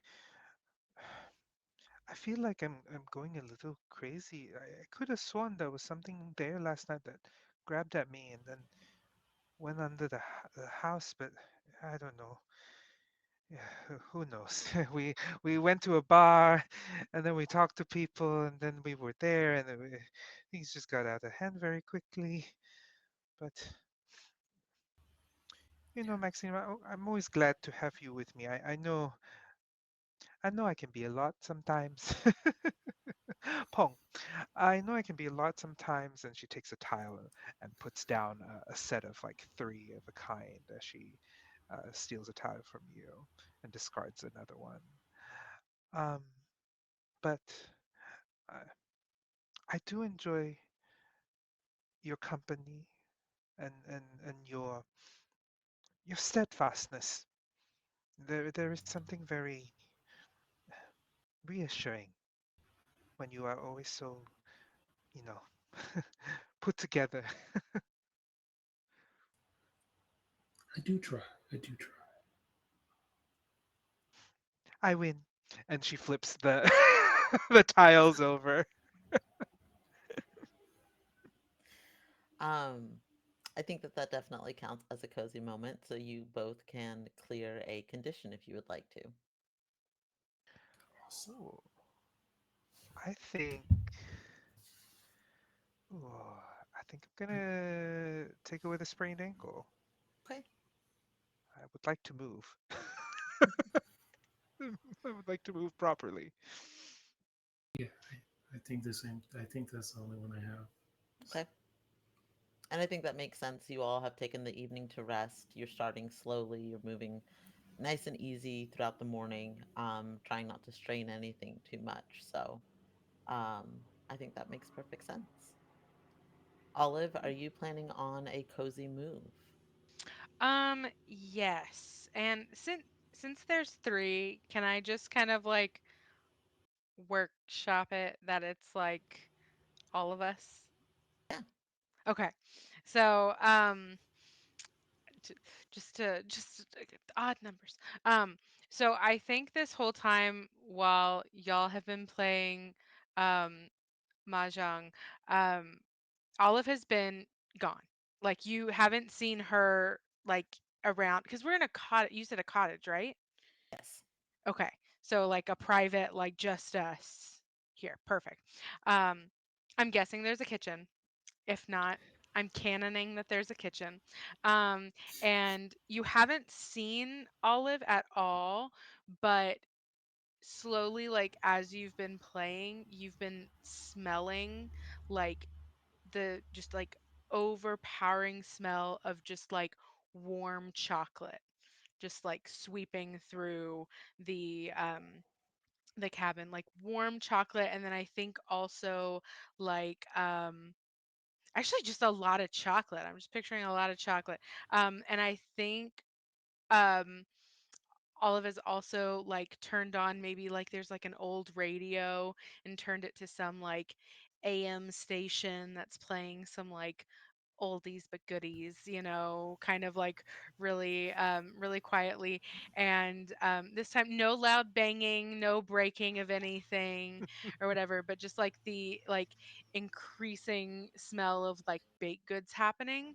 And I think she kind of like as that happens, like as Helen like says like I win, um Olive's gonna kind of like push her way through, and she has made just on this perfect like platter, has just like a little like mountain of um just the warmest, the richest looking brownies you guys have ever seen. And kind of like if there's like a mountain of those with like three little cups of like hot chocolate on the side with like one big marshmallow in the center.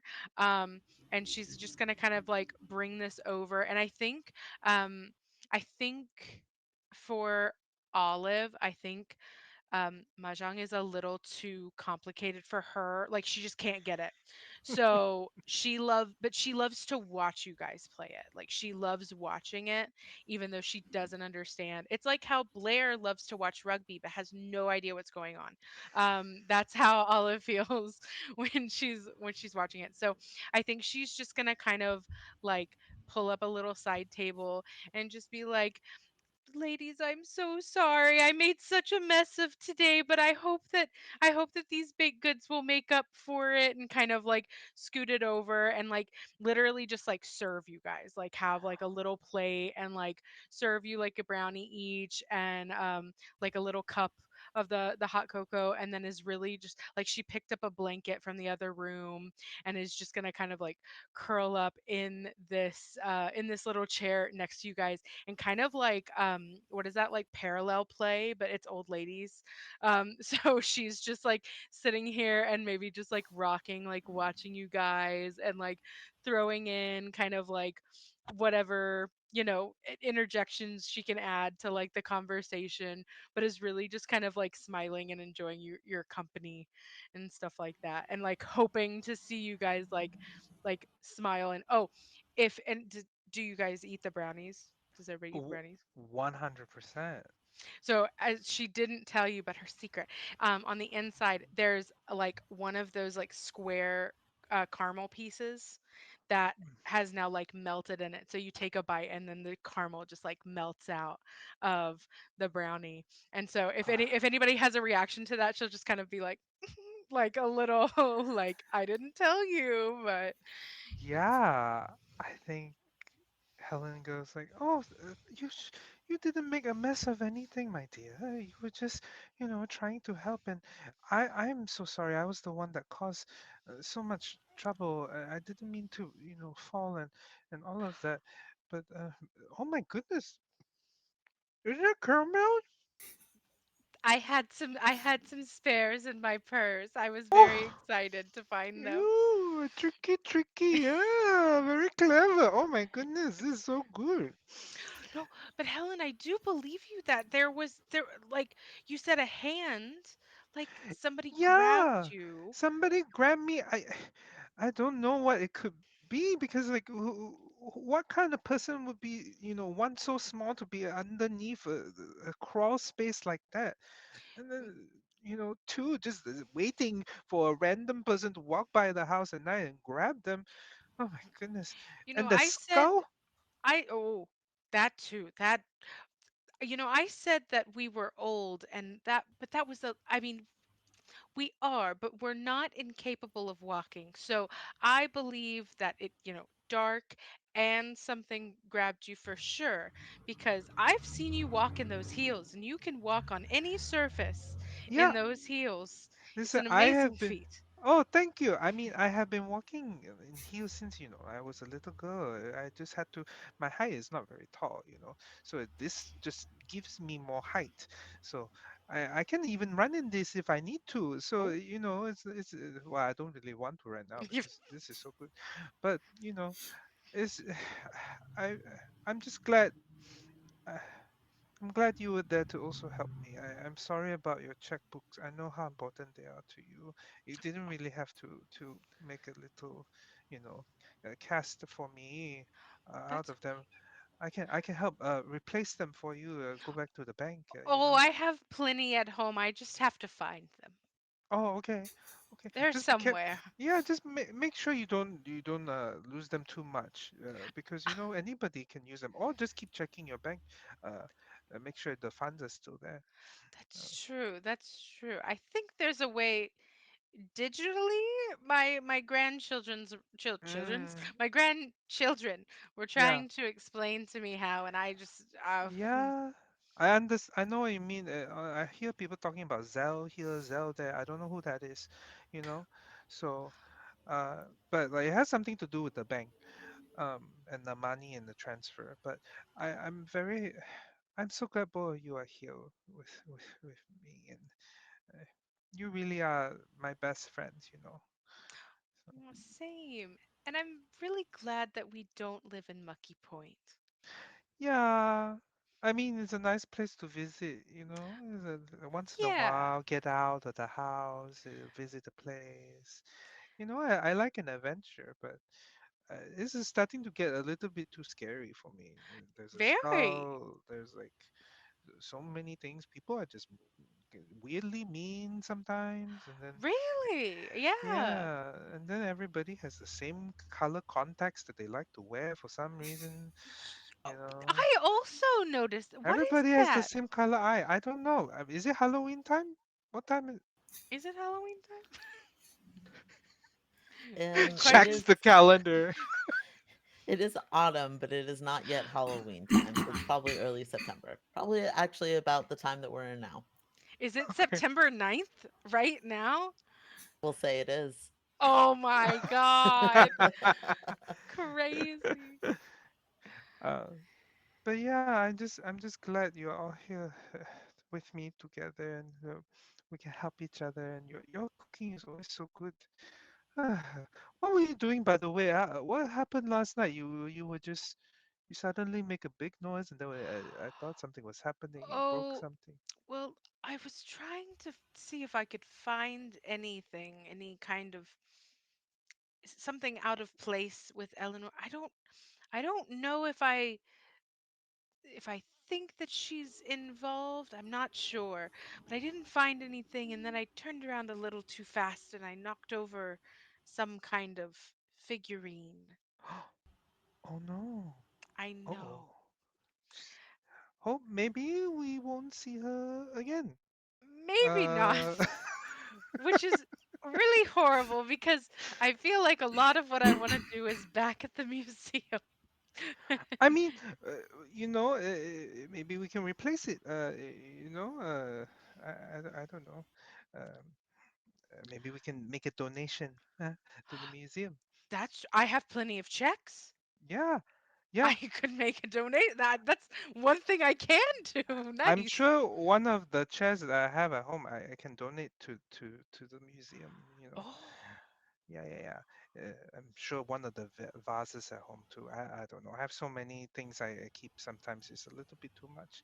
But and anyway, I also heard that there was a rumor. There was a she told me a political scandal between the Brindlewood um and Mucky Point, but then she stopped herself. So mm, I guess it was a sore subject, but I think I was pressing her too hard, you know. But I just love gossip. Gossip is so fun, you know. So, but yes.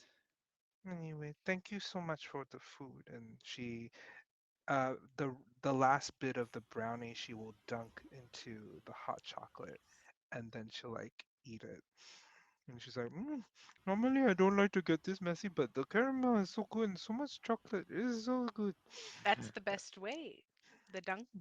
Hmm. Yeah, and then she drinks it. She has like a chocolate mustache, and it's just like silly in one of the few moments where she normally likes to be neat, but with you few, she cherishes the joy of being messy. I love that. I love that so much. Does anyone have any ideas of where where we should all go tomorrow, or where any Oh, to get more hints, clues? I don't know. I mean, I really don't want to talk to the sheriff again. And I know he's in charge of the as part of the gas station. I think it belongs to him because the last name is on there. We could go to. We haven't seen the bait and tackle place, but that guy was also really kind of weird and mean to us at the bar. Mm, Cod Cod Swallops bait and tackle. We never checked out. You said that Bush had a shotgun. We yes. never checked out. I don't know if the shotgun is still there or what was happening with that bush. You know, if we want to split up tomorrow just to cover more ground, Uh-huh. I was thinking I could go talk to Stephen again, and I will check the bush while I'm there. Okay, that sounds like a good idea. Yeah. Maxine, is there a place you want to go to? I think that perhaps the sheriff might know more than we think he does. I know, but I don't like him. And He's so mean. I don't I don't like him either, but Okay, I'll go just with you. She says that she like sadly eats another brownie with the fact that she has to face the sheriff again. uh, I think that definitely counts as a cozy move. So if you would like to clear a condition, Olive, you're more than welcome to. My fake back pain is gone. Do I get to clear um, one too, or no? It's just her. sure. I'll let you clear another condition. Okay, I wasn't sure. You can definitely tell me no. No, no, Just no, wasn't no sure worries. how long Eleanor will mark me for. Uh,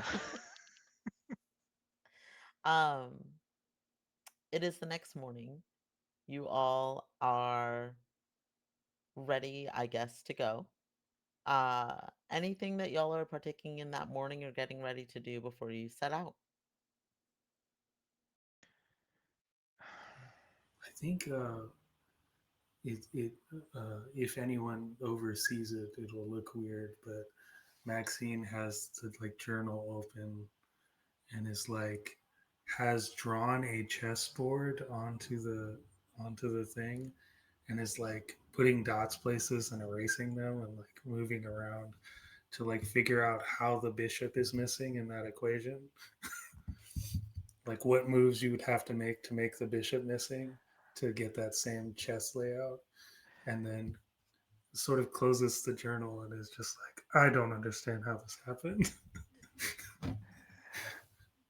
If if you wouldn't mind, since Helen is kind of following you, could she also have been with you while you like were trying to math out the chess situation? Yeah. Yeah, I think she would like sit with you and like try to like puzzle problem solve like the chess thing. Even though she's not as good at chess as she is with mahjong, she kind of loves that logic puzzle. Um, and just makes a comment is I think it's just very weird that the white piece is missing. If a white piece is missing, that means the black must have taken it, right? But it wasn't there on the board. So, hmm, I don't know. But uh, do, do you know what kind of question you're going to ask the police today? I will back you up. Anything you need. Um, I was hoping to ask just about that car accident for the most part, but uh, I think there's room to just see what the sheriff is willing to say.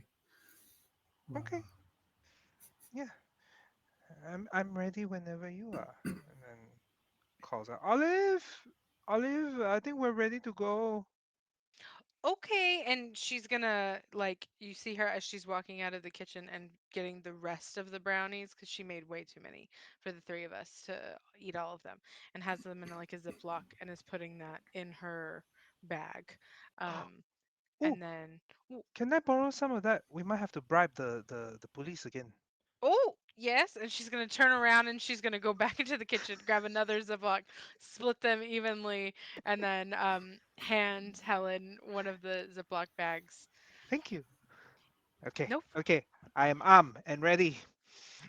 She puts the brownies away. So with 2 bags of brownies, you all are separating today. So we'll start with Helen and Maxine. You two head over to um, the Deshane Gas and Sundries, I am understanding. Yes. Um, oh, I forgot to pull up my thing. There it is. Uh, This is a just classic small gas station. There are 2 pumps at the gas station. If you walk in, you see a wall of cigarettes. You see all of your basic snacks. You see a clerk behind the counter who is notably not the sheriff. The sheriff you do not see around here. Um, there is a vending machine as well. Um, For the paint the scene, the Deshanes are the oldest family in Mucky Point. What here is a reminder of that?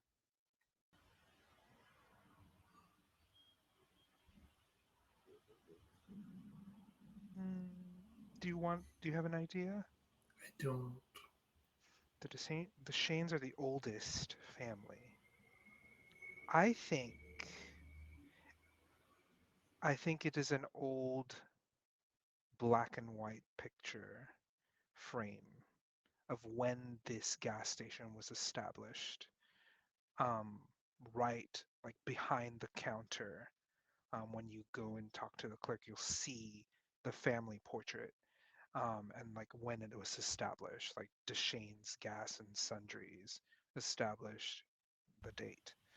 Um, and it's just like them proudly standing in front of like the two pump gas station when it was like really new and probably very shiny, but in a black and white kind of picture that no one's smiling in.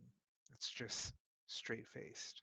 One of those that you have to hold your face and figure as like a bright like burst of sparks come from an old camera kind of a thing. So you see a this portrait on the back wall. There are 2 gentlemen standing in the portrait, neither smiling, as you said. Um, and yeah, Where are you guys headed? You are currently outside of the gas station. You have not yet ventured in. What are y'all up to? So, uh, do we just go in and we can buy some things from here? It is a gas station. Maybe we can ask a few questions. You know, Yeah. inquire. I don't know who that man is behind the counter. The clerk. Do I recognize this person or no? You do I not. haven't seen them. Okay. Mm-mm. Maybe I don't know who that is. Maybe it's just a random person working here. Or but um, is there anything you wanted to do here? Um, well, since it looks like a normal gas station, I've been really wanting a Charleston chew. Oh, okay. Let's do it. On me, since you got that Aston Martin last night. Uh, An and absolutely fair trade. yes, 100%. She's taking that as like, I got you back. I love that. uh, Walks in um, and looks for. I can't remember the item that you said you were looking for. It already left my brain. A Charleston chew. Charleston shoe. Yeah. Okay. You walk in and you hear a very low, monotone voice from the counter. Welcome to Deshane's Gas and Sundries. How can I help you? Um, and glancing over, this person does look pretty similar to the sheriff, but is not quite the same person. You see those same piercing eyes that you have seen all over town. Um, this person is wearing greasy overalls. They look haggard. They look tired. Uh, but they are nonetheless trying their best to be as pleasant of a customer service experience as they can be. Oh, thank you so much for the warm welcome.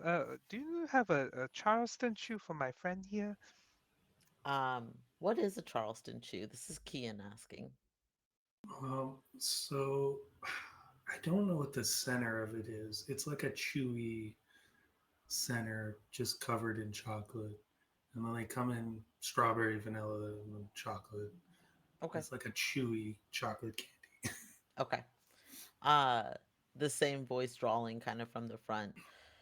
All the candy that we have is on the back wall if you're interested in it. Oh, okay. Thank you so much. Goes towards the back wall. Is it how big is this space? It feels small. It's very small. There's two aisles only because there is a dividing sort of middle section. But really it's just kind of one giant square with a little stand in the middle that kind of separates the two separate aisles, quote unquote. Got it. I think Helen will make like a small like walk around, even though it's small. She's taking her time, trying to like make it seem like she's admiring the place as much as she can, and nodding like, "Oh, I didn't know you. Oh, look, they have the new Gatorade flavor. That's really cool." She walks by where the drink is, looks at the candy, finds the Charleston. Is it there? Is the Charleston shoe actually at this old gas station or? We'll say yeah. Okay, cool. Picks up a few. Actually, like picks up like four for each of them of the little crew that she has. Um, Walks around. Oh no. Um, I think did we lose someone? Sorry. We're all still here. Are you Okay, able to cool. see us? Yeah, sorry. A video Okay. went out for me, and I was just like, I don't know what's happening. Picks up the four Charleston shoes. Is there a newspaper stand? Like, do they do that still here? Absolutely. Um, Takes one of the papers, and then goes back up to the counter to pay, and then notices the um, picture frame of the Deshanes family portrait, and she'll go, "Oh, uh, are you related?" And she points to the picture. I am. I'm the youngest Deshane of the whole family. Oh, you must be so proud. This has been a long time established. 1906, we were founded by my great uncle. Oh, how nice. Oh, so that means you are related to um, How Officer is it? Deshane. I am indeed my older brother. I am Marvin. Oh, pleasure to meet you, Marvin. I didn't know he had a brother at all. uh, Awkwardly like pushes the candy and the newspaper, and then she says, "So, are you doing all right? I heard recently from your brother the the whole entire incident with the fall and the lighthouse keeper. Oh, Cyrus. Yeah, were you friends? We used to be growing up, but not so much anymore. Not at all now that he's dead. Somebody probably killed him. He probably deserved it. Um, Oh, I'm. Oh, my You condolences. believe I'm. it was a murder? of course I believe it was a murder.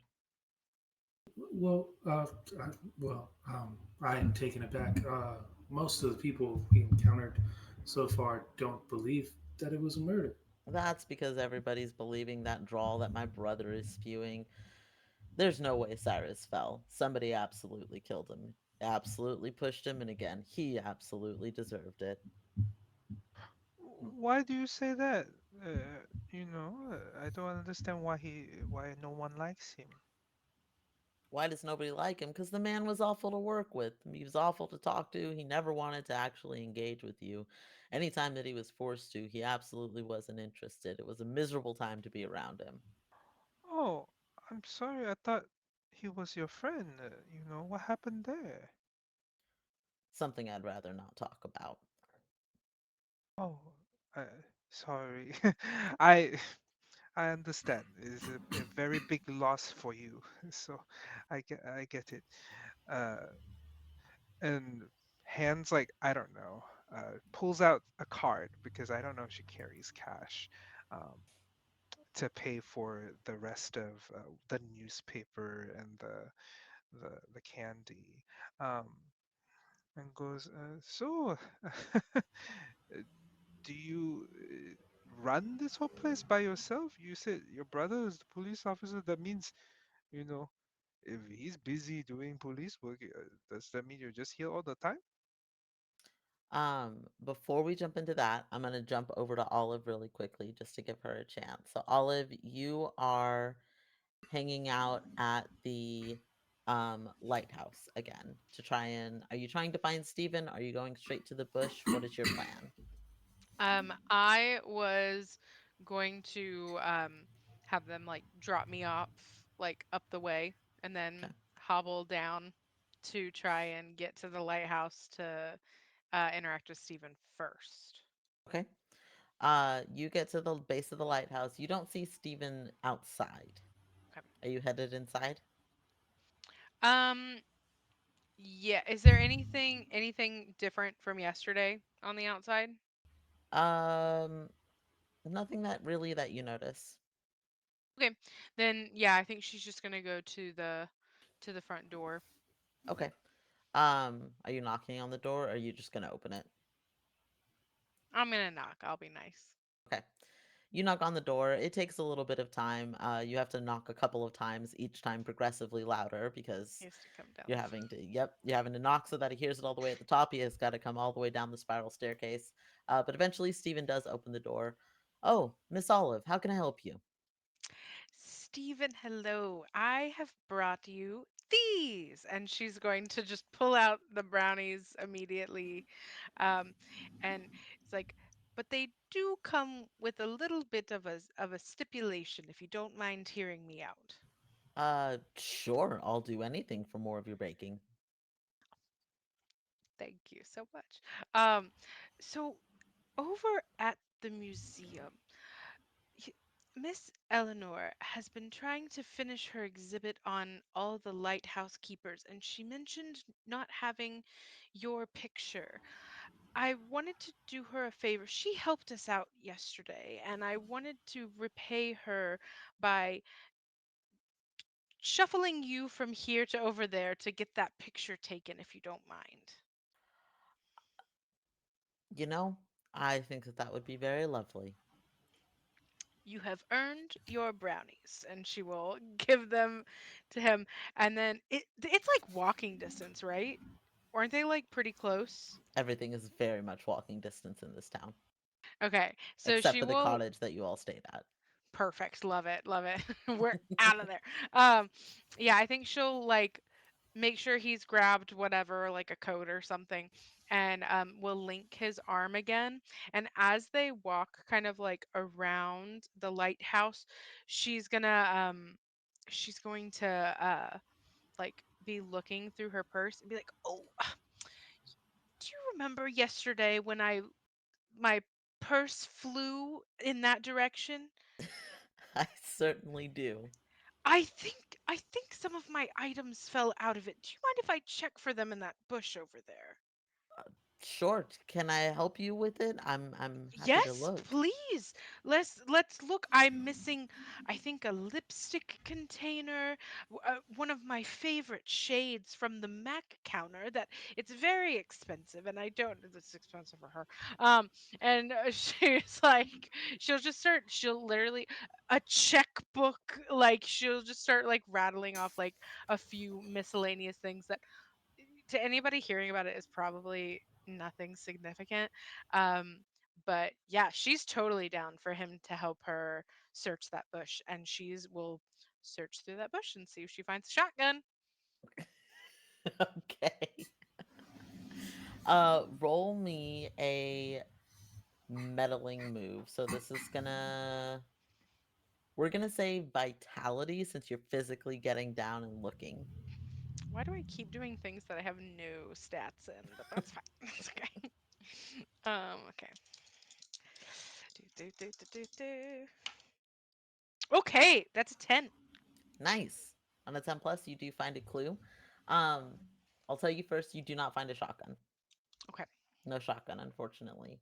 Um, what you do find is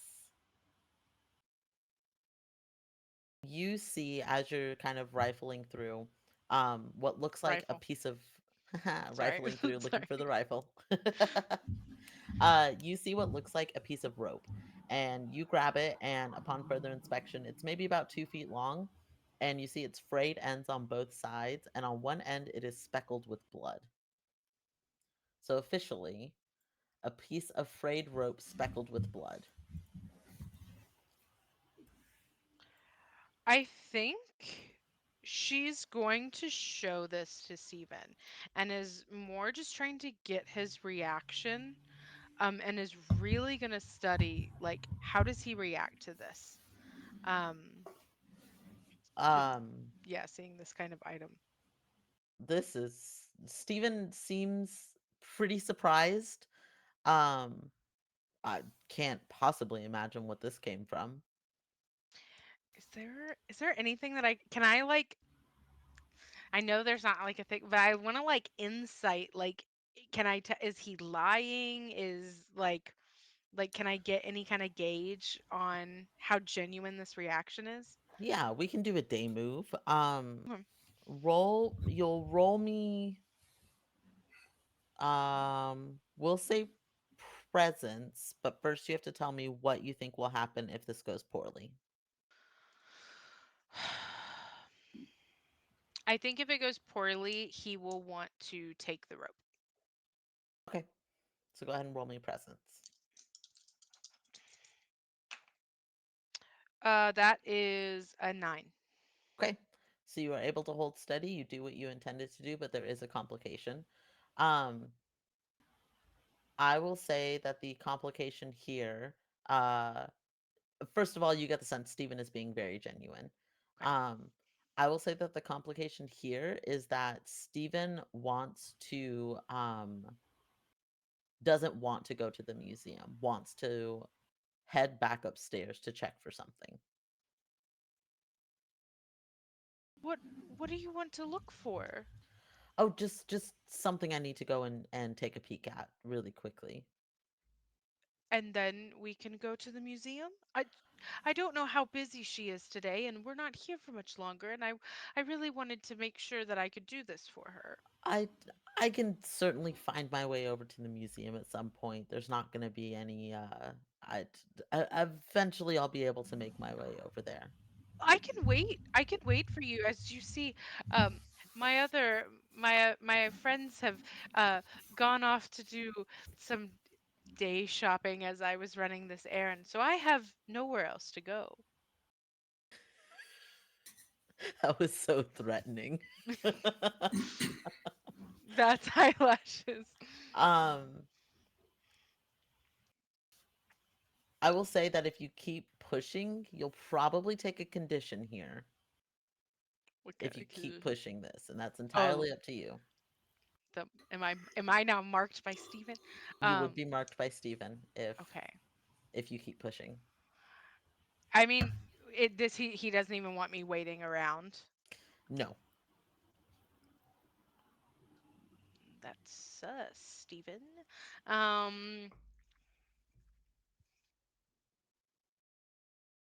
is there any way that I can avoid the condition by still trying to stay? Or is it just like I automatically get it? Um this is me imposing the well, you know what? It's kind of unfortunate that you asked that, and I'm really sorry. Oh no. Okay. I was going to say that this was me imposing the chaos point that Otter Poet redeemed earlier, but because it was a chaos point, I'm just going to give you the condition marked by Steven. Okay. That is valid. Um, Thanks, Otter Poet. No, I'm kidding. That's good. uh, but now you can freely choose to stay if you would like, because the condition is there no matter what. Oh, yep. Yeah, yeah, she's staying. Okay. Um, fine, Steven, I will one up you and stay on the premises. I don't think she will. She will. Yeah, fuck it. She'll go up as far as he'll let her. Like, Okay. and I mean, if it's a very much like I don't think she's not gonna like follow him into like a bedroom or something that is like his private like space. But yeah, she'll go as far as um he'll let her, and just like I think the whole time she'll just be like just old lady Gavin, just like talking about Eleanor and how sweet she was and how she like helped us last night, and then oh we've been to the bar and it was great and everybody was nice there, and I wonder where my friends are today. They didn't really say exactly where they were going to go, but I hope they're having a good time, and I baked this and like literally just like talking his ear off the whole time. Just I seems to think really be enjoying his company. I think Steven will probably stop you at the front door. Oh, okay. And when the door shuts behind him, you do hear the lock click into place. Wow. Gotcha. Uh, Before Oh, mm, before we resolve that, I want to jump back over to Maxine and Helen. sure thing. Um, Remind me what question was asked before we jumped over to Olive. There was a question that one of y'all asked. I know I asked it, but I completely forgot. Ah! Um, it was just so in the moment, and you know what? Uh, I think I think as Marvin, sorry, was saying like that he doesn't want to talk about the friendship that he had with Cyrus a long time ago. I think Helen would kind of like pivot a bit and just be like, "Oh, I understand friendships can be very hard. You must have, at least known him a long time. It looks like your family is established here for quite some time. Has, were you childhood friends? Yeah, I grew up with the bastard, but stopped talking to him a couple of years ago. Oh, uh, I see. I see. Uh, takes like uh the receipt, I guess, if we're like putting it all together in a bag. I don't know. Um, and then turns and looks at Maxine to kind of like give a little bit of a nod and say, "Here, go ahead. The thing you wanted." Hands it to Maxine and kind of like trying to use body language and just eye contact to see if Maxine wants to inquire anything else. I think there is like a look of like yes, but also a sort of like gesture of like we should go towards leaving as if we're leaving. I don't know how Maxine sort of does that, but I think you can figure it out because you've been friends for so long. Yeah, yeah. Like I feel like because we've been close friends, we know how to read each other's kind of like, body language and mindset. So seeing that you are inclining towards the door and like you have something that like you would like to say but are kind of holding back, um, Helen follows your lead and just turns back to Marvin and says, "Thank you so much for the candy. Um, sorry for your loss again, and I hope everything is okay." Leaves the store. Okay. I think right at the door, Maxine stops and turns around and walks back up to the counter and says, "I, I didn't want to ask in front of my friend. They like to, you know, get real deep in the weeds with mystery stuff, but and then pulls out the journal and a pen. Is like, if you would say someone killed Cyrus, who do you think it would be? Just Ooh. Um, would you consider this meddling or would you consider this a day move? uh, that's rough to say because, like, in my brain, it's feasible that Marvin knows something, and that asking this very direct question is dangerous. But then also, on the other note, it's like you could just speculatively say who he thinks it is. So I think we'll go with the day move since Marvin was a little guarded already with Helen. What do you think will happen if this goes poorly? um, I I think uh, that there is something sort of in Maxine's mind that, despite his like discredit to Alvin and like the covering it up as a murder, that he believes that that is the correct course of action. And so when like pressed with this direct thing, he'd be like, those people are again looking for a murderer, and like call Alvin. Okay. Yeah. Go ahead and roll me presence. Oh man, is that one of my zero ones? That is one of my zeros. All right. Universe got the dice. That is a 10. Wow, very nice. Um,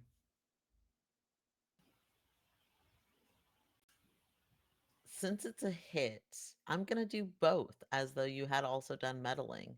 Uh, Marvin leans in very conspiratorially and says, don't tell anybody that I told you this, but I did hear that Eleanor may be pregnant, and I'm not quite sure how pleased she was about that. Uh, the official clue is a hidden pregnancy. Okay. I think Maxine will say, since you've given me something, a secret, I'll give you one. And we'll pull a book out of a bag, like a over the shoulder bag, and pull this book out written by Max Cold and say, I'm actually the author of these books. You see Marvin's face light up because there's not much to do in Mucky Point, and there's even less so to do at a gas station in Mucky Point. And reading is probably one of the only ways that Marvin passes his time. And he looks at this book and is like, "Oh my gosh, I love finally you're hearing inflection in his tone. I love this book series. It's so exciting." And then finally kind of catches up to what you said and looks up at you. You're Max Cole. That's me.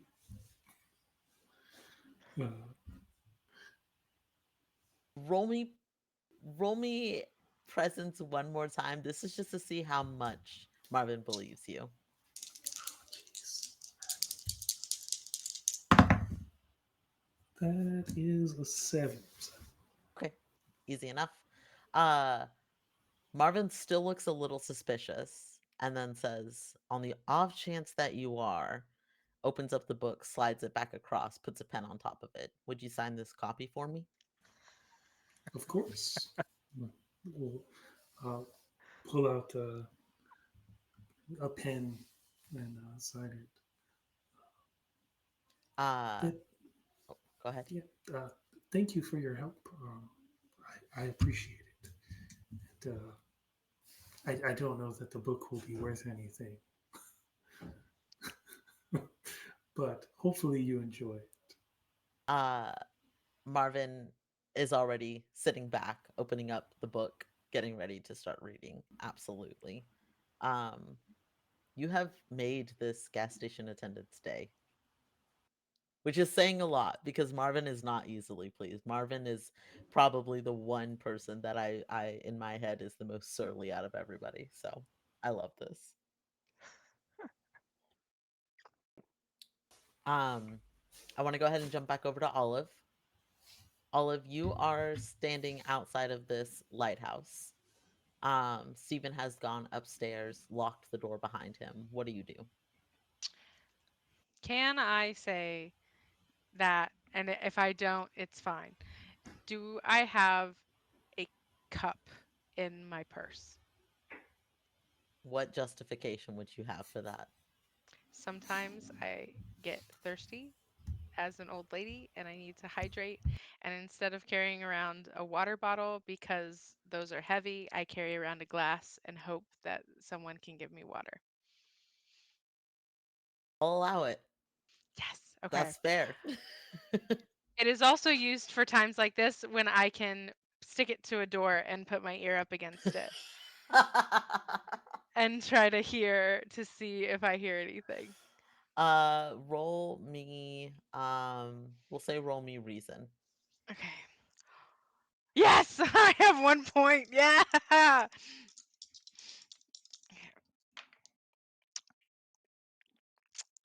That's a 3 You with hear my point. you hear absolutely nothing. You roll double ones. I rolled double ones. Oh man. You hear absolutely nothing. Okay. You hear the Um ocean. You're right by the ocean. You hear the ocean. I'm really confused by this. So put it back in her purse. Um I think it's the finale. Why not? I think I'm gonna use my Maven move. Okay. Um, and so basically, when I improvise in a situation using whatever is at hand, ask the other players and keeper to name 3 objects that I find in the environment. Um, if I can give a plausible explanation for how these 3 objects are like helpful in the situation, like used together, then I get an auto 12 plus um, on a roll. So basically, I guess I guess I'll say what I want to try and open the door.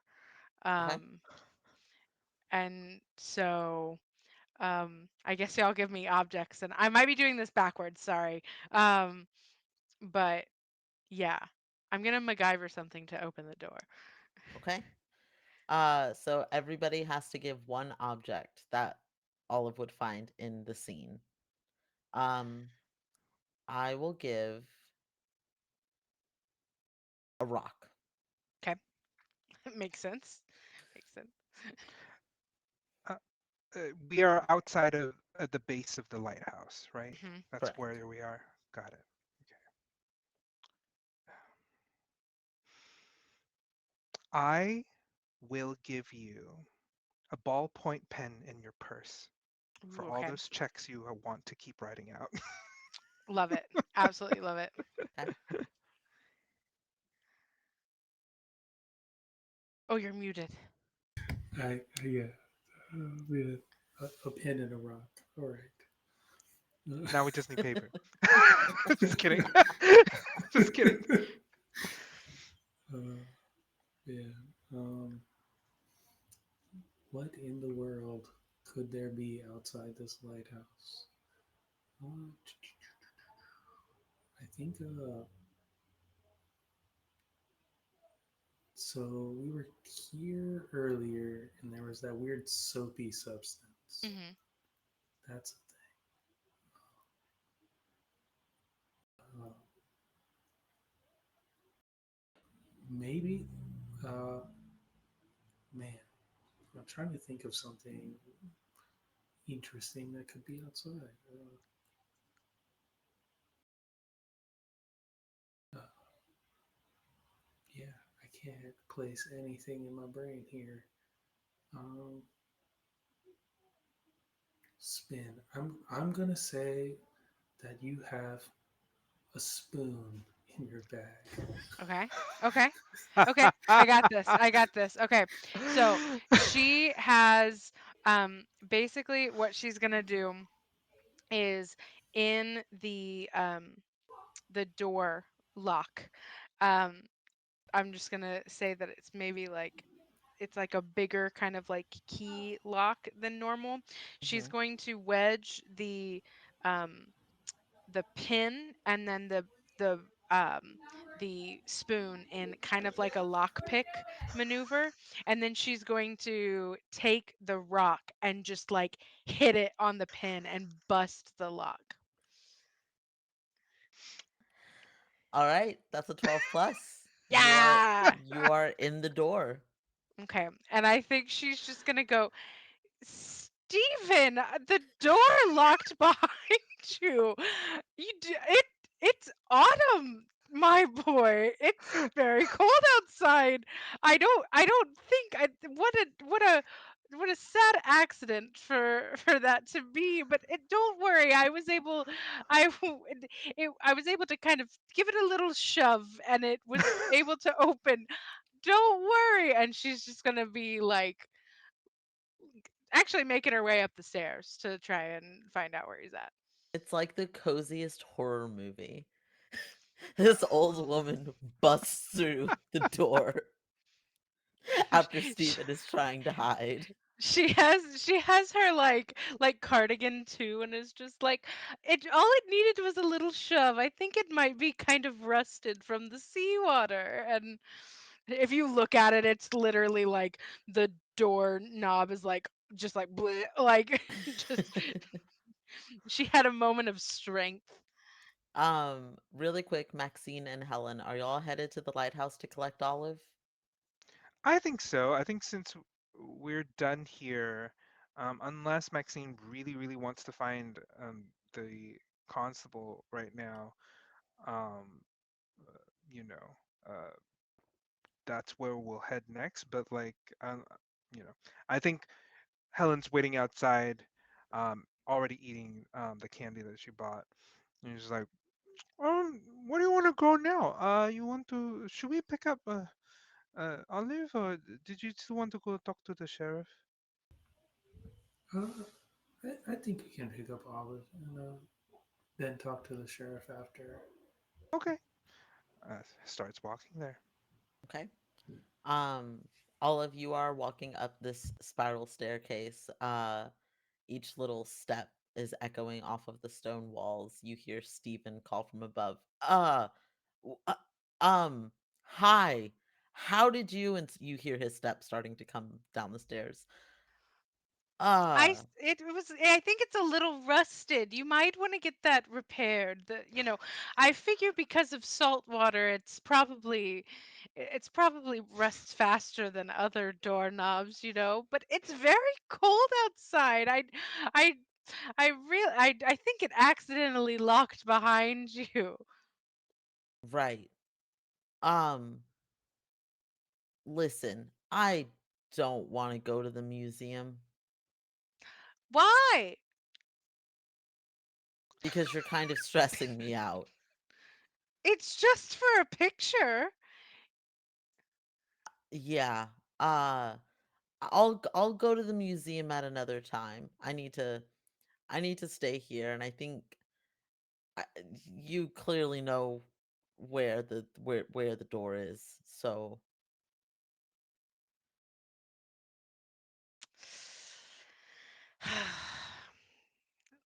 I gotta say, you really disappoint me, Steven.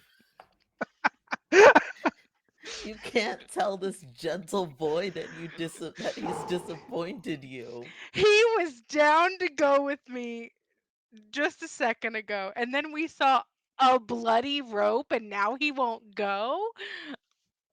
Who would have I thought? mean, it's valid, but she's also, like, really hooked on this. Uh Steven looks reasonably hurt by that.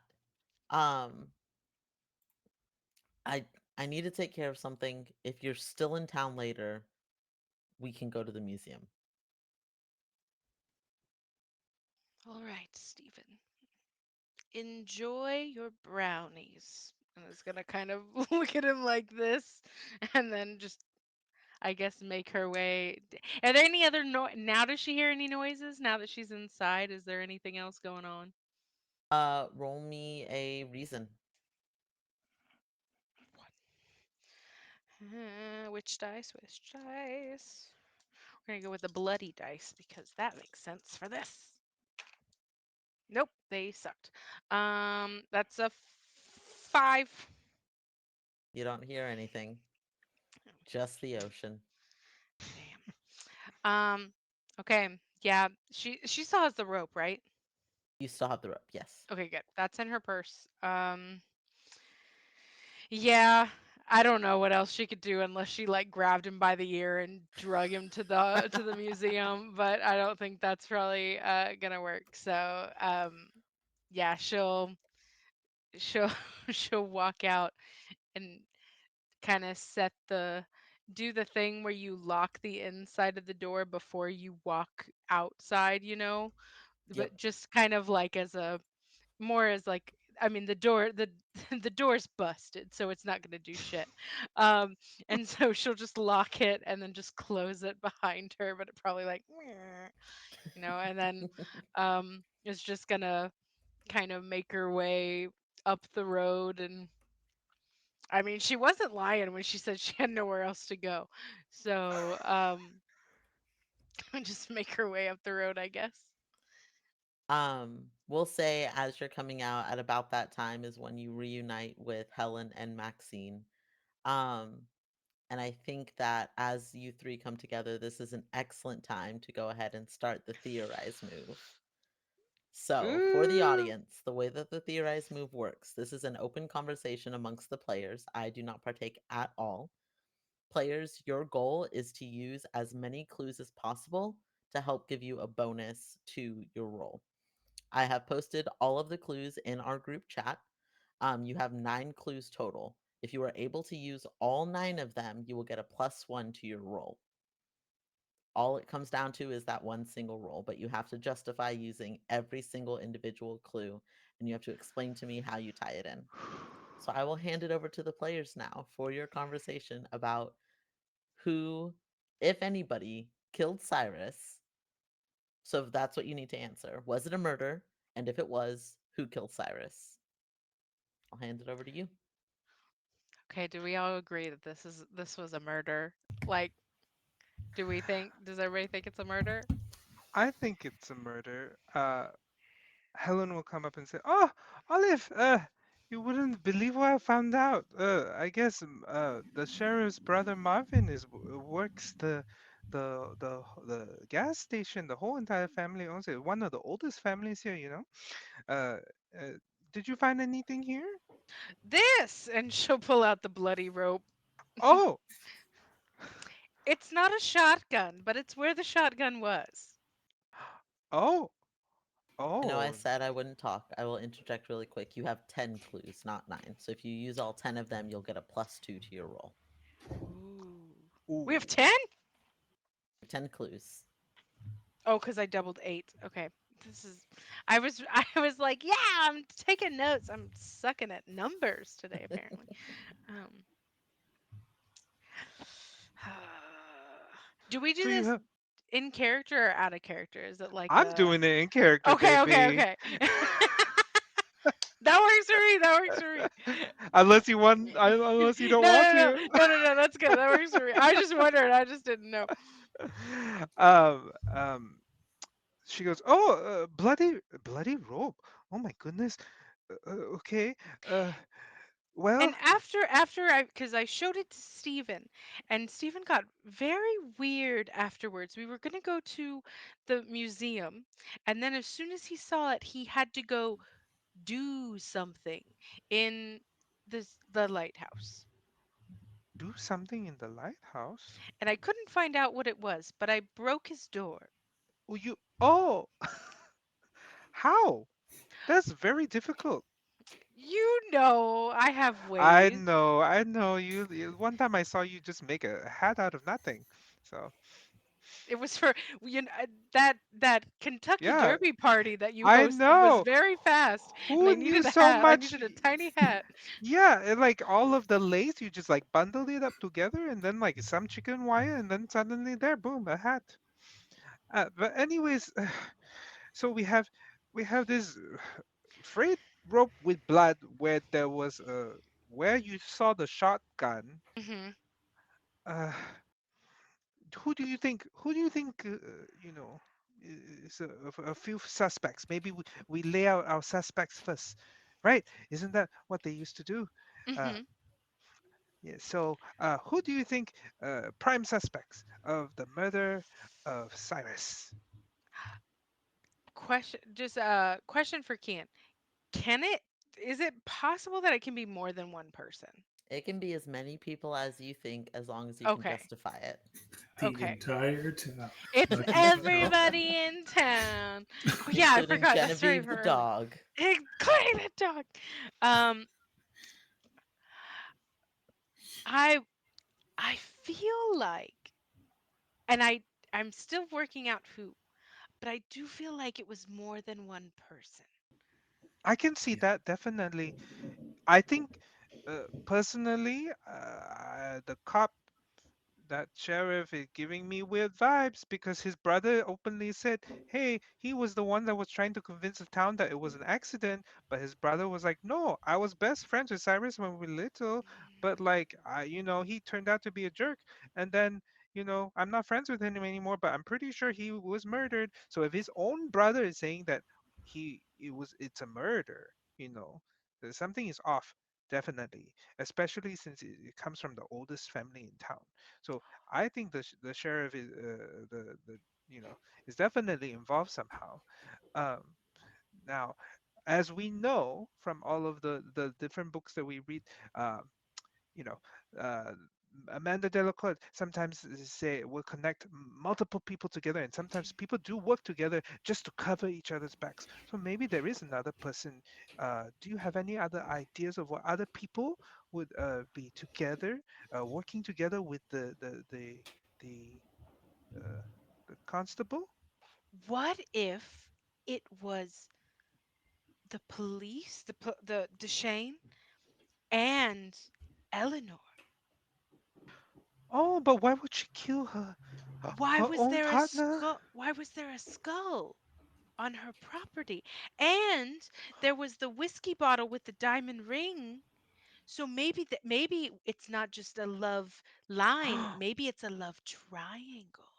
Oh, wait, are you saying that the sheriff and Eleanor are in cahoots? More than Maybe. cahoots? In Double cahoots. Um, But Maxine?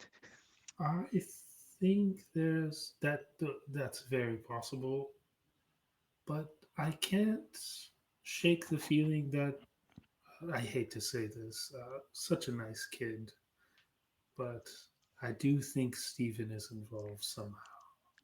I also He can't help but think gained that the either. most from Cyrus dying, That is true. and uh, well, there was the book that you found, Helen. It Yes, the art of war yeah against it terror.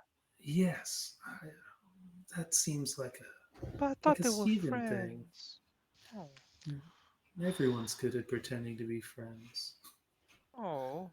until you I push mean, someone off a lighthouse. Wait, that's a little morbid. My fault. hmm. I mean, uh, you might not be wrong. He did act really weirdly after you showed him the bloody rope, and now he's up in the lighthouse. You know? What if it was kind of like like so Deshane and Eleanor were the masterminds, but maybe they blackmailed Stephen to working with them. Because Stephen was speaking very highly of Cyrus, but maybe it was some kind of thing like, "Ooh, if you help us, then you can get this position," and and like Oh. maybe they did something, and maybe they because that was something else. Stephen really didn't want to go to the museum. He really didn't want to. Oh, is it because he was afraid he was going to, be seen with Eleanor and that they would be, if they're Or working Well, together, if or he doesn't like her? yeah, if it's like I mean, if somebody blackmailed me, I wouldn't want to be around them any more than I had to be. So maybe he's in it like accidentally. Or it's possible. It's also reasonable to think that if the sheriff and Eleanor are working together, that both of them know that we've been here looking at this mystery and have assumed since we got out of the car that that's what we're doing. mm, That if they saw him with us, that they would think he told us something. right, right, But So, right. so how do you think they did it? If it was the three of them, how how did I, they plan it together? There was an argument. Obviously, the on the what's his name? That guy that oh, I can't even remember his name. Thurgood. Uh, he said that he heard yelling and argument the night uh you know before. Maybe that was what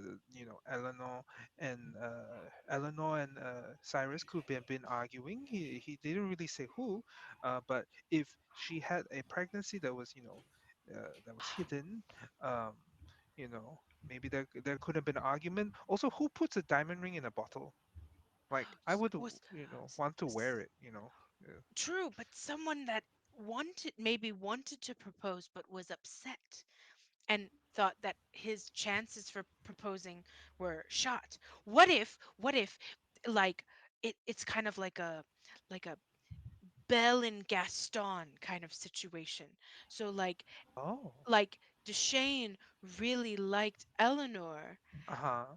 but Eleanor, maybe that was like a relationship of the past, and Eleanor was like, "No, I want to be with Cyrus." But Shane just like just couldn't handle it. So then there was maybe the relationships were so close together that she didn't know whose baby it was, and Oh. um and so then there was an argument, and Shane was like, "It might be my kid," and Cyrus is like, "There's a kid," and like Cyrus this whole time is like oh, I can't, like, I don't know if I can marry her because she might still have feelings for Shane. And then Steven's just there, like, why are you guys fighting in the lighthouse? And then it ended up being like shove. But then I don't know what the bloody rope is. Oh, and then there's also that weird poem about Poseidon, and then there's also the chess piece and a political scandal, you know, between Brindlewood and here. Because it Uh, that one just says Brindlewood County, and I'm wondering if political scandal could still be the police. So if there's a pregnancy out oh, of wedlock, then maybe that's enough. Like, oh, the sheriff's just sleeping around with people, but and there was also a fatal car accident, but the fatal car accident that involved Cyrus, Eleanor was saying it wasn't his fault at all.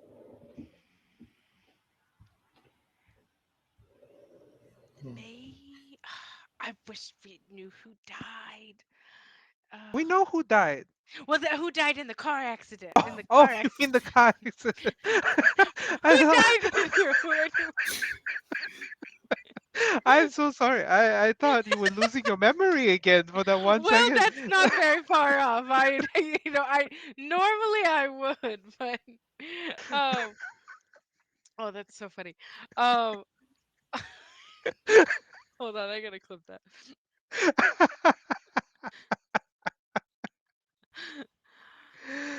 Oh my goodness, that cracks me up. Um,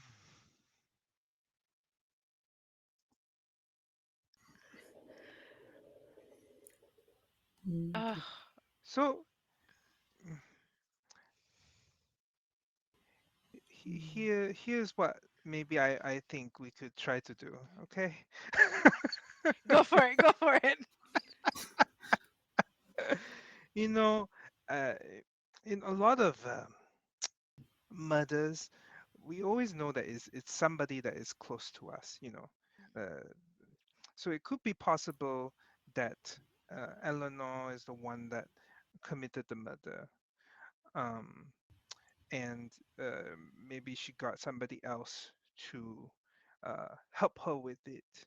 Um, and you know, uh, I think perhaps that you know um, maybe uh, her and Cyrus were in a relationship together. There was a child involved. Maybe she wanted to go to the next step, to get married. Maybe they had an argument because he was all about wanting to be with the sea, um, and so he decided to uh, not give her that ring, or maybe they were together for a while and they had an argument. He decided to keep the ring, uh, and that's what the argument was about. Um, the political scandal, um, perhaps had to do with the whole entire um, fatal car accident a while ago, you know, and that maybe some things were shuffled around and not really like, uh, uh, how cops can be lah.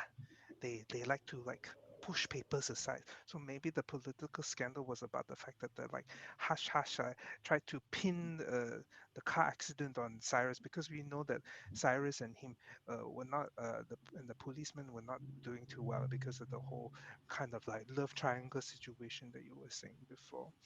um, and so to convince some of the people of the town, perhaps you know since the crime scene was not very put together very well, it was very messy when we entered there. They just let food in, and all of us together in, and we were like, oh, okay. So maybe the Art of War book might have accidentally actually been from the policeman, because he liked to leave all those things everywhere. He left your food on the step, so it would not surprise me that he would leave a book, you know called the art of war, to try to convince the town, especially Terra, you know, to come to his side. So maybe he was trying to use that kind of suggestion in the art of war to convince Terra to and the rest of the town, because he got Terra's wife to come to his side. Remember, Terra thinks he's a murder, but her wife didn't say that. So maybe he was trying to use the art of war to get Terra by, you know, using some of that techniques, using the loved one. If you can convince one loved one, the other loved one can convince them to be like, oh no no no, it's just a fall, since he's so insistent. And then obviously the sticky substance, not sticky, the slippery substance is such a very obvious thing when you want to try to like push someone, especially if they are like bigger or heavier than you need some kind of like leverage on your side. So maybe like he was just like very very careless and just like left it on there as they were trying to like clean up the rest of what was going to happen on the fall, and it was just left behind. As about the skull back at the museum, perhaps they wanted to um, bury the evidence. So they say, what a better place than an old museum? Because that thing still grabbed my leg. That thing still grabbed my leg at the museum. So I'm pretty That's sure somebody was there. and and so all of these things could lead together, and then the whole chess piece situation, we do not know who was the missing piece, but Eleanor is a very smart woman. She's a historian. Perhaps one of the figurines look like Cyrus. And it's too hard to bear. It's too mm, painful to look at the person that you love so much, but then they hurt you and they betray you, and then you ended up killing them. So so you just like you got to get rid of it. I will get rid of it if I I had a passionate love affair with somebody that I was with for so long, and I helped them keep their lighthouse, but then they betrayed me because we got pregnant, and then they want to get married. Of course I would throw away his chess piece. I don't want to stare at it every day. you know that's why I keep the mahjong tile with me. It was given to me by my children a long time ago. It's very precious, these kinds of things. um, and then as we're talking about the poem to Poseidon, you know, I think I think that Cyrus, he loved the sea too much, and that's why he wrote it. So, he might have done very weird, maybe some occult stuff, which is probably what your whole entire frayed rope and blood was all about. Huh? Because if you really, really think about it, if you're making sacrifices to the sea, it's very scandalous, and maybe that's why Stephen got very nervous when you brought up the frayed rope, because he's now the new lighthouse keeper. If he's not making sacrifices to the sea, he's going to die also.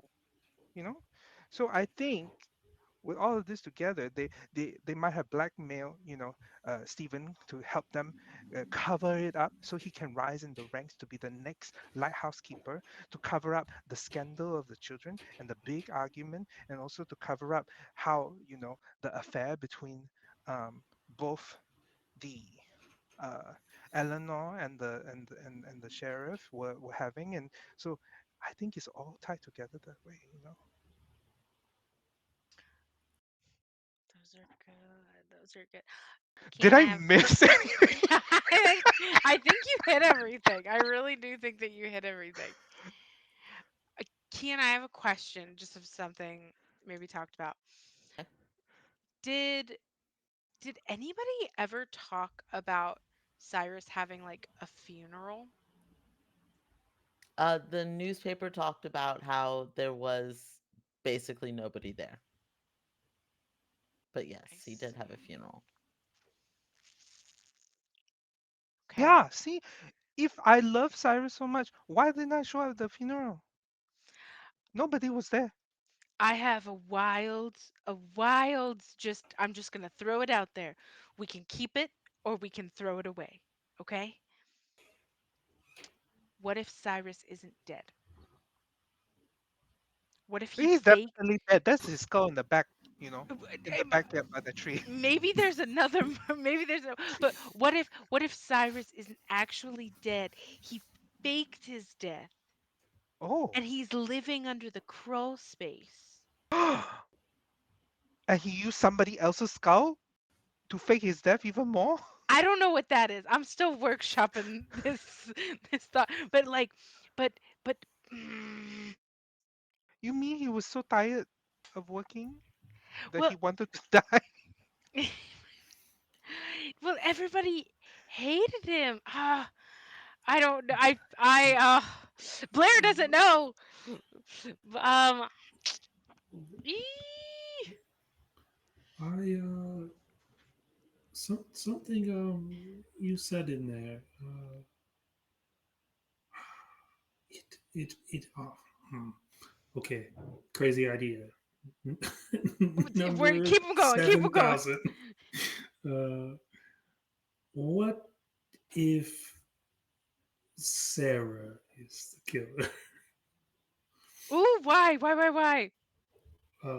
Well, let's something to do with this car accident. Maybe involves Sarah, who is a local here.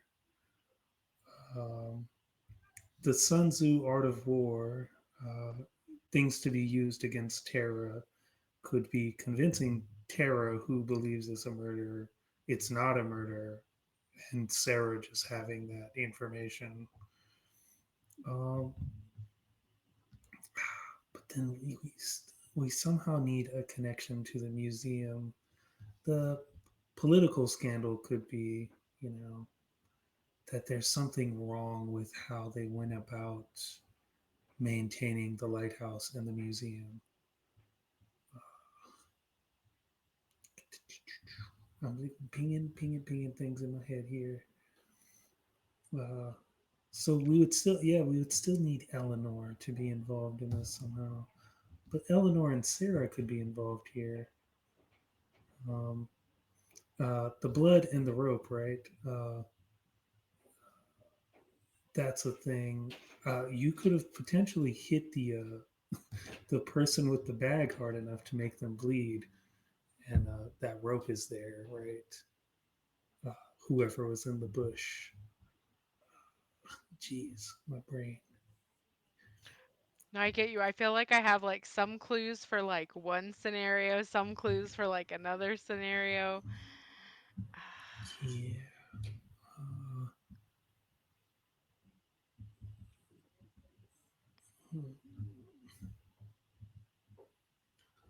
and then, yeah. So, all right. So the political scandal being that how they handled the whatever happened with the museum and the lighthouse and how they got that going. And then also having the Eleanor Cyrus uh, thing going on, and Cyrus being, you know, like, I'm addicted to the sea. I live in the lighthouse. And Eleanor being upset about that. Um, that thing, that's a thing. One more thing, another thing. The school. Uh, Eleanor obviously is involved with this chess piece thing. Uh, that does this bring me full circle? I'm sorry, I'm just talking to myself here. No, No, this is don't good. worry. This is You good. know what? I think what if Cyrus was not the best person and he was out doing some shady things, and then you know you love someone and you put up with their shady things, and then eventually one day it all comes to a head, and then you just break, and you have to stop the person from doing the shady things, you know and then you just so happens to murder them because they were doing the shady things because you thought you were doing the right thing, and then because uh, I think maybe I think that personally, I definitely think there is some cult stuff happening here. Like just personally, because like why would you have a random skull in your backyard, and also with a poem to Poseidon and then a bloody frayed rope? If I know anything about like my mythology, which I think I do a little bit, cult sacrifices were a big thing, very much so. back in the day, the ancient time, you know. So if you know Cyrus per se was doing some kind of like monthly, bi-weekly sacrifice or bi-monthly whatever, sacrifice to the sea just so that like you can keep and appease the ocean, so that it doesn't like destroy Maki Point or whatever, or at least what he believes will prevent a big destruction of Maki Point.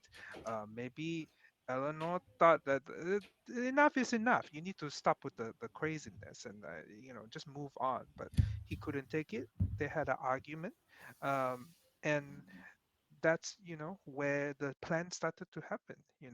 Because by that time, she had a hidden pregnancy, right? So she needs to start to really take care of herself and the child that she really is concerned about. So if he is thinking more about himself and sacrificing, you know people or things or whatever to the ocean, uh, wouldn't you want to stop that for your children? And also when we saw Eleanor, she didn't seem pregnant. So if she did have a hidden pregnancy, that means something happened to the child. Was the skull the size of an adult? Oh, that's a good question. Are you asking me? I'm asking you and this group. I don't know. Yeah, to the aloud. I'm asking to the universe. The skull was the size of an adult's. Okay, got it. Mm. So, I don't know. The history of the town, is very, very, very mucky indeed. Um, so What do we know about the whole situation with the museum and the condo? Yeah. Do she we? teamed. Well, Eleanor and Cyrus stopped the condos from the people who wanted to make condos out of the space where the lighthouse was. So they managed to stop them from seizing that place because it was a historical landmark, and obviously she loves him too. So like win-win for both like historical and love. You know. So I okay. I have another I have another I'm throwing another one out there. Um Before I do, how long cuz wasn't didn't we find out that Steven and Tara used to be together? They used to be friends. Well, they are friends. They're friends. Did we hear anything else? Was there anything like more? Mm-mm. No. Oh, did I just fabricate that in my head? I totally did. Um, I think I think it was around the time we saw the with okay. So Tara and Steven are the only two that are from like out of town that are Mm, here. mhm, mhm. And I think like people in M- Muddy Point, where we're Lucky at, point. Mucky Point. Mm, Thank you. I was like, that doesn't sound right. In Mucky Point, they don't really seem to like. Of course, like they all don't really seem to want like a lot of people here per se. But there was this building of the condos. So what if it was kind of like a Stephen and Tara spearhead? And everybody else was like, "Oh, okay, I guess that makes sense. We should probably like, you know, have more tourism or whatever." So, what if, okay, the Art of War book is Cyrus's, and Cyrus and Tara really butted heads. I have written down that she called him a hateful bastard. So, she really didn't like him. So maybe that was Cyrus's book and they really butted heads. So, maybe maybe Tara and Steven worked together to try and get Cyrus out of the picture. And I'm wondering if It's like half there. I keep getting like half somewhere and then can't. What is stopping you? So you're wondering if what? Finish the thought. So, okay, I'm okay. Sorry, I have to do this as Blair Nope, do just it. to gather my thoughts. Um so like I'm wondering if like Steven is actually more like kind of going along that like occult line. Steven's actually more like whoo about the sea than he lets on. So maybe Mm-hmm. that poem to Poseidon is his. Uh-huh. And like, because everybody else is just like, we're here, we're in Mucky Point. But the two of them are from outside and they want to be here. Like they're like Uh-huh. really into like kind of Uh-huh. into it a Uh-huh. little bit more. And so if like Steven could and then maybe there was I I don't know how to wrap in the whole like Eleanor and Cyrus like romance because yeah, there's the hidden pregnancy, the whiskey bottle with the diamond ring, and the political scandal, and the skull. I think I'm gonna speak as Ian now, Hmm. since this will be more effective for our group instead of like trying to double layer character. Uh, what I think it'll be easier if we have like less factors to Mm, like deal with. So I think if we keep it simple to like if you want a um, the relationship to be contentious between mm, Eleanor and Cyrus, that is one thread. And mm, then if you want the policeman to be a part of like the scandal or whatever, that is one thread. Or if you don't use the policeman at all, if you want it to be the motive for the murder, both like revenge slash like ascending power, which is mm. Stephen. You then you can have like Eleanor and Stephen. I think um, I think it with the political scandal, it's always easier to include the officer. Yeah, Just personally, no, I agree with uh, that. I think if you're wanting to talk about like occultism and the weirdness of the town, I personally think it might be easier to put that on Cyrus because he's Hmm. been here the longest and is always where Mm, everyone says he's weird mm, already that's and true. That's love true. and his only passion is the sea. So Mm, if we want, I personally think that tying the poem to King Poseidon and like whatever occult sacrifices, if you want to use like the piece of frayed rope with speckled blood, mm, and like the ring in a bottle, to tie it to Cyrus. I think those three can go there. Um, his involvement with the fatal car accident wasn't his fault, is what Eleanor was saying. But we don't know if she was lying. Maybe she was, maybe she wasn't.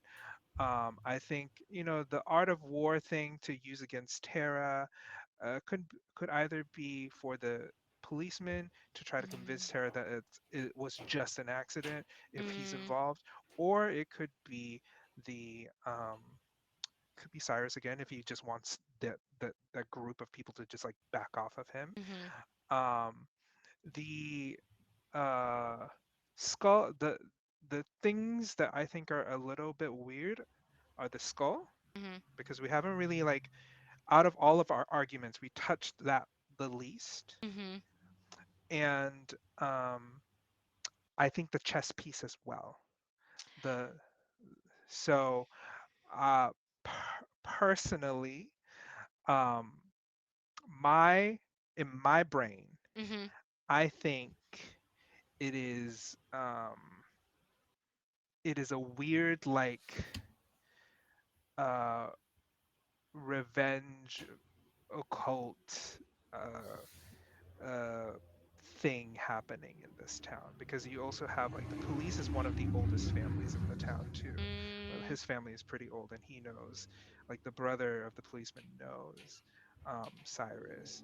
So I think maybe that Eleanor and Cyrus were in a relationship for mhm, some time. Things were good.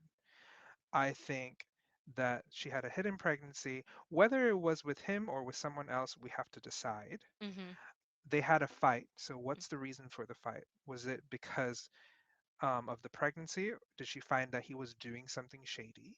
mhm, Did she find that he was doing weird occult shit and she's like, you got to stop this or I'm going to stop you, you know? mm, And if that's the case, like, then we have to like tie it to like, how, did she do it herself or did she get the police to do it?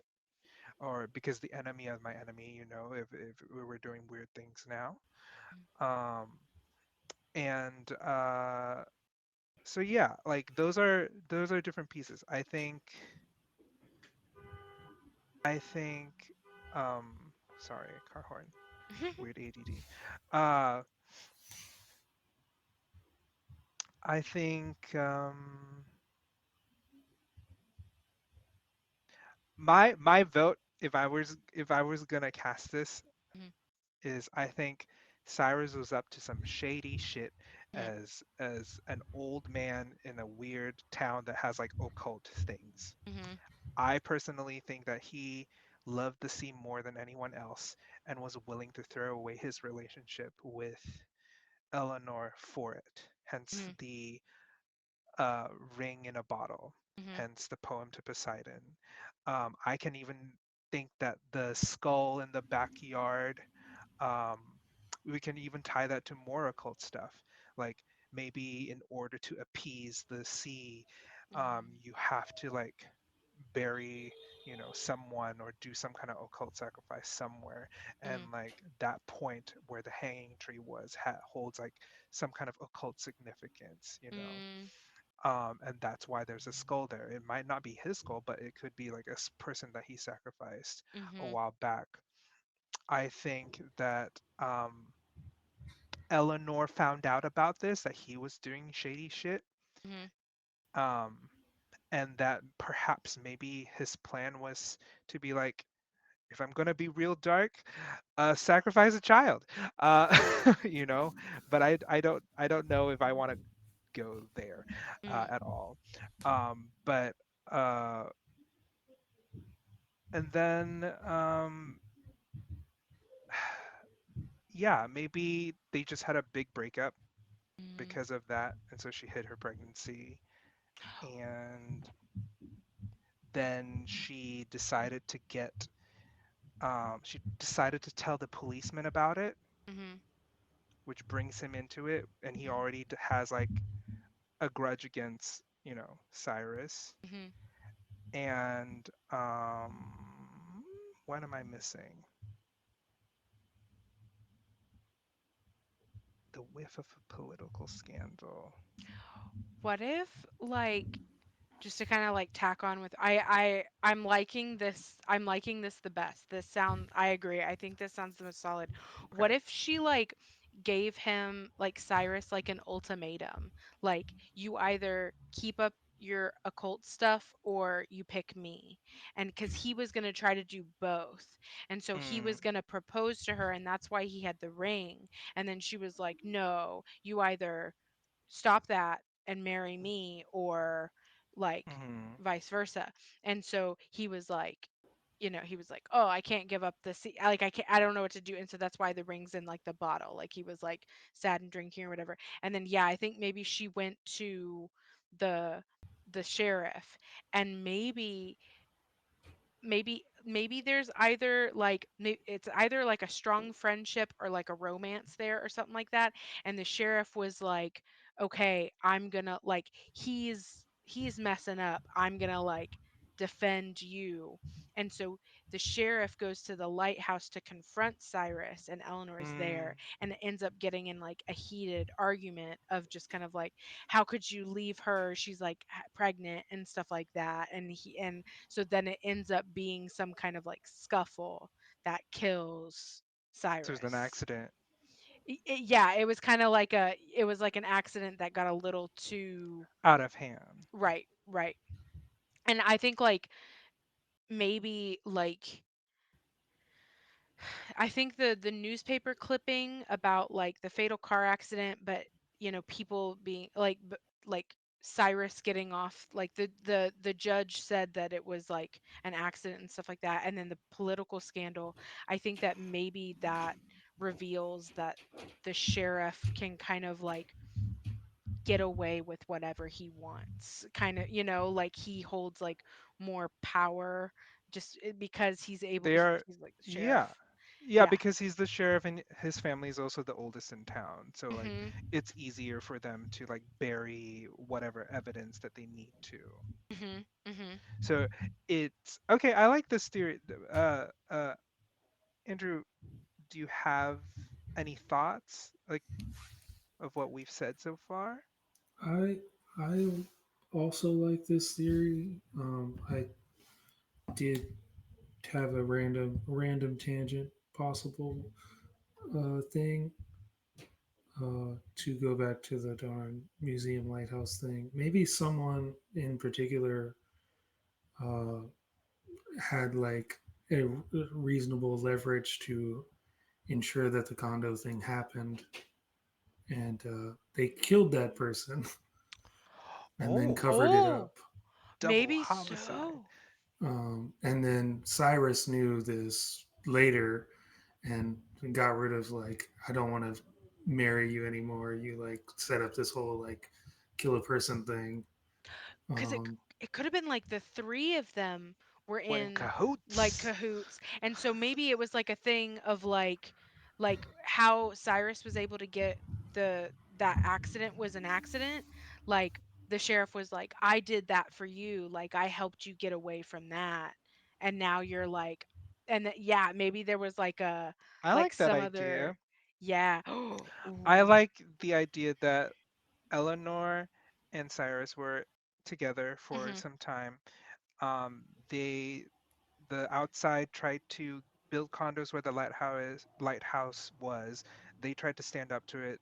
They couldn't, and ultimately did a shady thing where they murdered Mm, somebody, and I guess got rid of the person that would get rid of uh, the lighthouse, and mhm. maybe that's the skull in the backyard Mhm. Mhm. of the museum.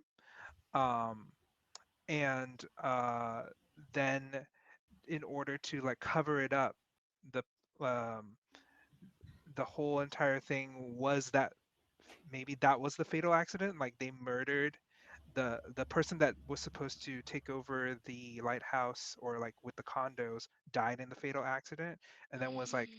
was covered up by the policeman as a Oh. scandal. So the accident was an accident, quote unquote. Like, but Oh, it so yeah. conveniently got rid of the person that was gonna build condos here. Mhm. They buried them in the backyard with this. That's where the skull. Mhm. Um, and the poem to Poseidon is Cyrus's because he really cares about the ocean. Mhm. Um, the whole turning things against Hera could be Cyrus's as well, like he to so that like to make him convince her that to like him, or it could be the policeman's honestly too, to like convince everybody in the town that it still was an accident again as he's trying to cover up stuff. Mm. Um, the chess pieces could be um, I guess I don't know. That's the one thing I haven't tied tied to it all. I That one chess piece that we don't know who it's supposed to be. I do think Um, I think you said it earlier, Ian, like it's kind of like maybe Eleanor took that away because she did actually care about Cyrus, and maybe it is yeah, Cyrus's piece, and it's just kind of like this is either now my kind of like keep it close to my heart type thing, or I just don't want to see it anymore because it reminds me yeah. that So you're maybe gone. the bishop is Cyrus, and Mhm. Eleanor like kept it because He it was too painful in their breakup, Mhm. because he wouldn't choose her. Mhm. Um, he'd rather choose the sea, even though she was like, "I have a child now," Yeah. and he's like, "Sorry, I like the sea more. I like Poseidon." And then I think the one last thing we have to tie it all together is, the frayed rope with blood and the slick substance of soapy water. That Okay, could be, I think I got something. yeah, tell me more. All right. So they could use the slick substance to make the area up there slippery, obviously, so if someone falls. But to ensure that it's done, like maybe they're up there and they're using the rope to tether themselves to the tower, to the lighthouse. Uh, and in the Oh. scuffle, they got blood on the rope, like hitting the person to knock them off because they didn't fall. Because repeatedly throughout here, everyone said Cyrus would never fall off the thing. So like Mhm. maybe that final like thing is like I had to like knock them off because even with all this slippery nonsense, they still didn't fall. Right. Because it Yeah, said it was frayed, right? So not like cut, more like it like snapped. yeah. Okay. Oh. Physics, gravity. We can do Physics, that. We'll gravity. we'll say like they were, in the scuffle, I guess, argument. What is this like? My real question is this an intentional murder or was this an accidental murder of Cyrus? That's the one thing we haven't figured out, because the accidental murder means that they couldn't have planned with the rope and the soap. An intentional Mm, murder means that they did. Yeah, So perhaps the argument happened, um, and maybe because of the argument, uh, when, like you said, when Eleanor called, the cop to come and like basically tell him like, what was it again? To like kind of like she was just telling him like, oh, like he like maybe it was kind of like they were like venting or something like, oh, I gave him an ultimatum and then he's like, oh, well, I'm gonna stand up for like how dare he do that to you and kind of like or something there. the argument could turn to, they could try to essentially like blackmail each other, right? Because Mm, they know that each other person did something shady. There right, was a right, right. cover up, there was a murder, um, maybe, um, there was some kind of like threat to being like, oh, eh, because you are in love, because Eleanor, did we say that Eleanor and the policeman are together? Is that what one of the ideas? I think that they're either together or they're either just really close friends. Okay, I think they care about each other. I just okay. don't know how strongly. I am gonna jump in because y'all could theorize for the entire night if given the This is true. chance. This is true. yes. This is true. And I want y'all to be able to rest. Yeah. Um so let's go through clue by clue and y'all hit me with your theory. So first of all, was Cyrus murdered or was this an accident? Murder is Yeah. is what I'm saying. Okay. Cyrus was murdered. The newspaper clipping about Cyrus's involvement in a fatal car accident. How does that tie in? It was a cover up by the Mhm. police officer, Mhm. Okay. um, because it killed, one of the investors or of the condos that would have replaced the lighthouse. Okay. The slick substance and soapy water. Is the one half of the smoking gun that caused Cyrus to fall. Mhm. Okay. It was left behind. Okay. Sun Tzu's The Art of War. It is tied, to the sheriff in trying to cover up his tracks because he wants to manipulate the town. Okay. Tara's part of it. Tara is part of the sheriff's plan. Or I Tara, think as in like the sheriff wants to manipulate Tara? I think the sheriff wants to manipulate Tara.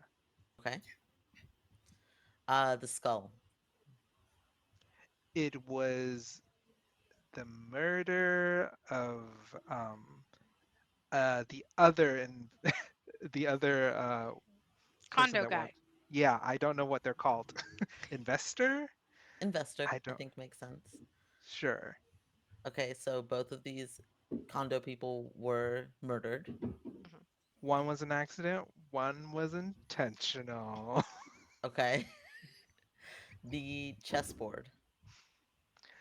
Is Cyrus because and was taken away because Eleanor was heartbroken that he was dead or Okay. murdered.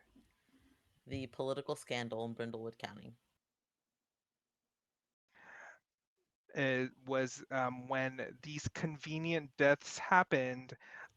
It was political in the fact that they assumed that they were not accidents at all, but rather murders. But it was proven otherwise, and because as the police officer managed to sweep things under the rug. Okay. Bottle of whiskey with a diamond ring. Diamond ring was for Eleanor, but he chose the sea, so he decided to take the ring back and put it in that bottle Okay. after their separation. Okay. The poem to King Poseidon. It belongs to Cyrus and his dedication to the ocean and his weird occultness that he was practicing. Okay. Piece of a frayed rope. Was the rope that was tying the police officer to the top of the lighthouse as the huge scuffle happened between him and Cyrus. Okay. Hidden pregnancy. It was Eleanor's as she confronted him about her pregnancy and her child with him, which caused him to break up with her. Hence, the ring was given back. Okay. So Cyrus and Eleanor were involved. Eleanor was pregnant. Cyrus was not going to propose to Eleanor. That why? Was, but like she gave an ultimatum, like you have to pick one or the other. Okay, Because the he was sea gonna try to do or both. her. Yeah, and she was Okay. like, "No, that occult stuff's weird." Okay. Um, and the sheriff ended up killing Cyrus because why? The sheriff ended up killing Cyrus because he was romantically involved with Eleanor as well after it was a love triangle between Mhm. the three of them. And Okay. when Eleanor was heartbroken, he decided to stand up for her. Okay.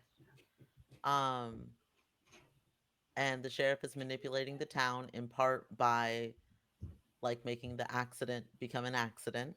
Mhm. Mhm. Hmm. Okay. I think the only one that I won't give y'all is the skull. Okay. Okay. The skull feels very weak. The rest of it I can see. The skull, that one feels like a little bit of a Stretch. just yeah, yeah, feels a little bit of a stretch. That's fine. We'll take it. We got 9. So you have used 9 clues. So now one person has to roll 2d6. Whatever you roll, we will subtract 8 and add 9. So we will add a +1 just to make it easy. Who wants to roll? Yikes. I feel, Maxine, you've been rolling very well. Um, but if you don't want the pressure, I'll do it. Oh, I mean, I can do it. I can roll it. Ugh. All You got right. this. You got this. You got Add a this. +1 to that roll. +1 to this. Ugh. It's a 6. Wait, we can put a crown on, can't Oh, we? we Can actually, we? yeah, we can.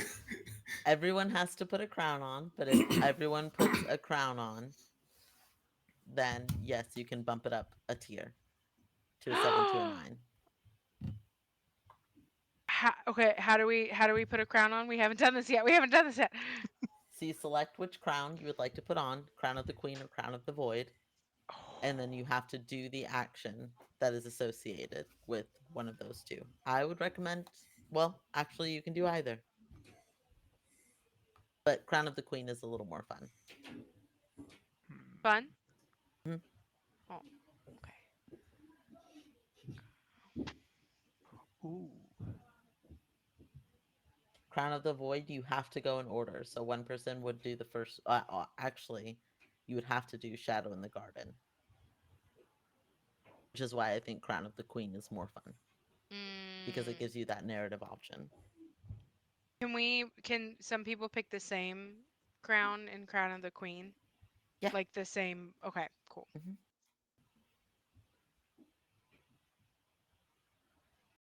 Y'all want to do Crown of the Queen or of the Void?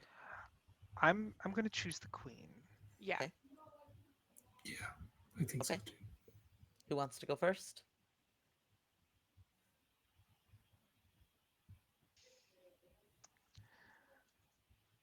I'll go first because I Okay. feel like there's a lot of pressure and go first, and I made Andrew roll. Uh, I I'm rolled well going. the whole time too. I shouldn't have said it. The moment I said it, I was like, I jinxed it. I jinxed them. Uh, uh, I'm gonna do. I'm gonna do a flashback of how you were an imperfect mother because she's mentioned. I've mentioned before she hasn't seen her children in a while. Um, is this something I just described, or are we playing a scene out together, or This is just something that you narrate. okay? Um, for as much flair and drama that um, Helen is, everyone notices her neatness and her tidiness, and I think it is the combination of being a jet set person with children, I think, can take its toll on the family, especially one so independent and carefree.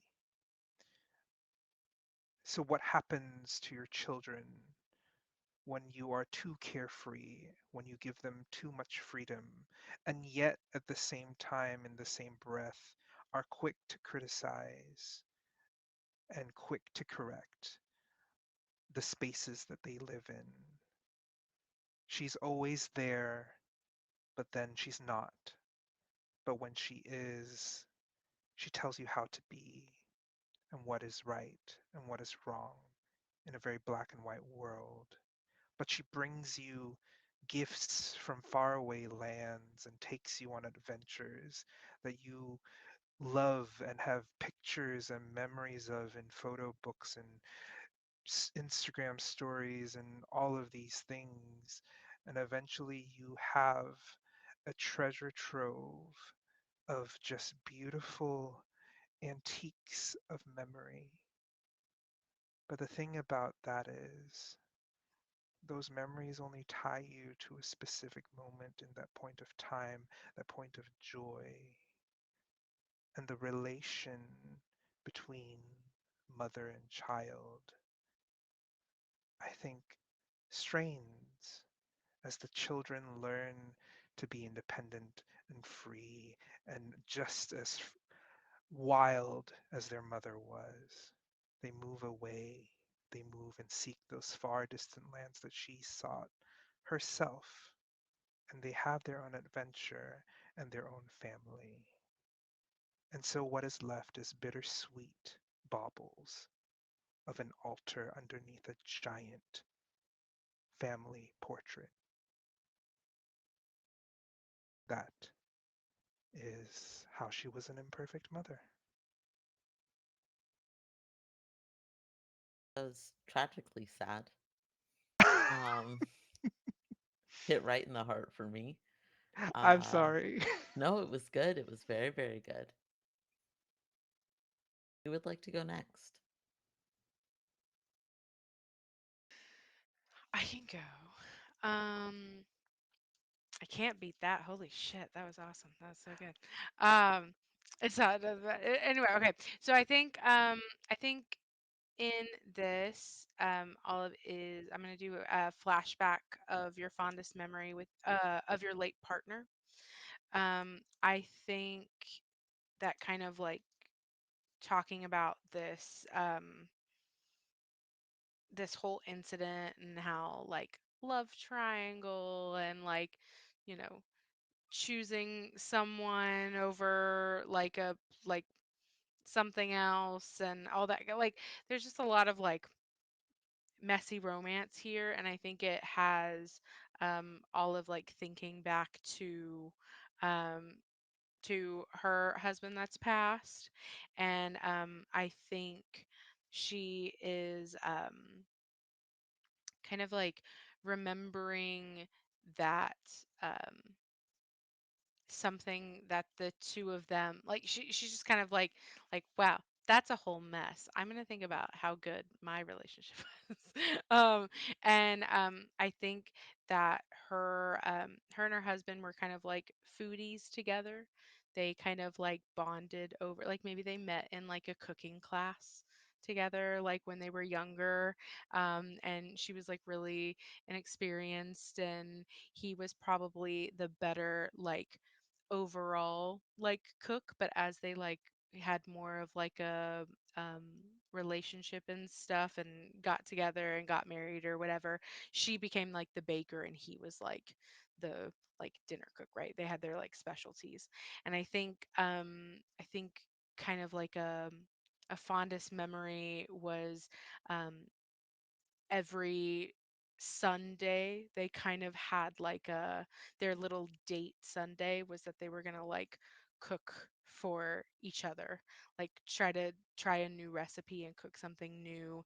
And I think they would make it into kind of like a kind of game show type thing, which is like based off of like the show that she likes. So they would like both try each other's dish and then they would like rate it and kind of have fun with it and kind of joke around with each other like, oh well, this is like drier than last, like just like little like toying and like have a lot of like fun with it.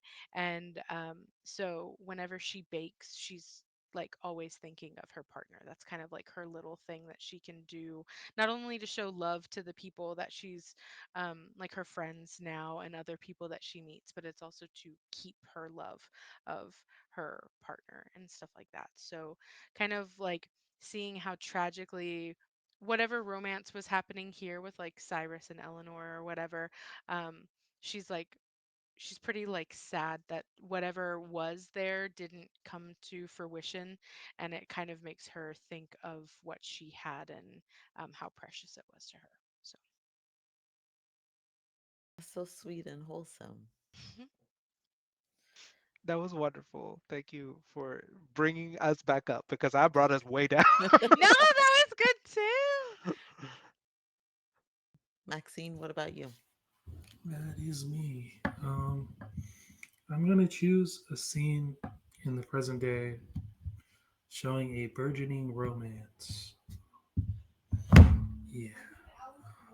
So I think that cottage that we were in earlier in the scene, there is like a marble countertop, and Maxine is just there with a journal out, drawing notes, and I think here is where we see, Robin come out, and they are discussing their books back and forth and trying to figure out their sort of like ideas for like what their next thing is. And I think it's just this like nice moment of them sharing their like writing with each other, and that sort of builds their relationship going further. Yeah.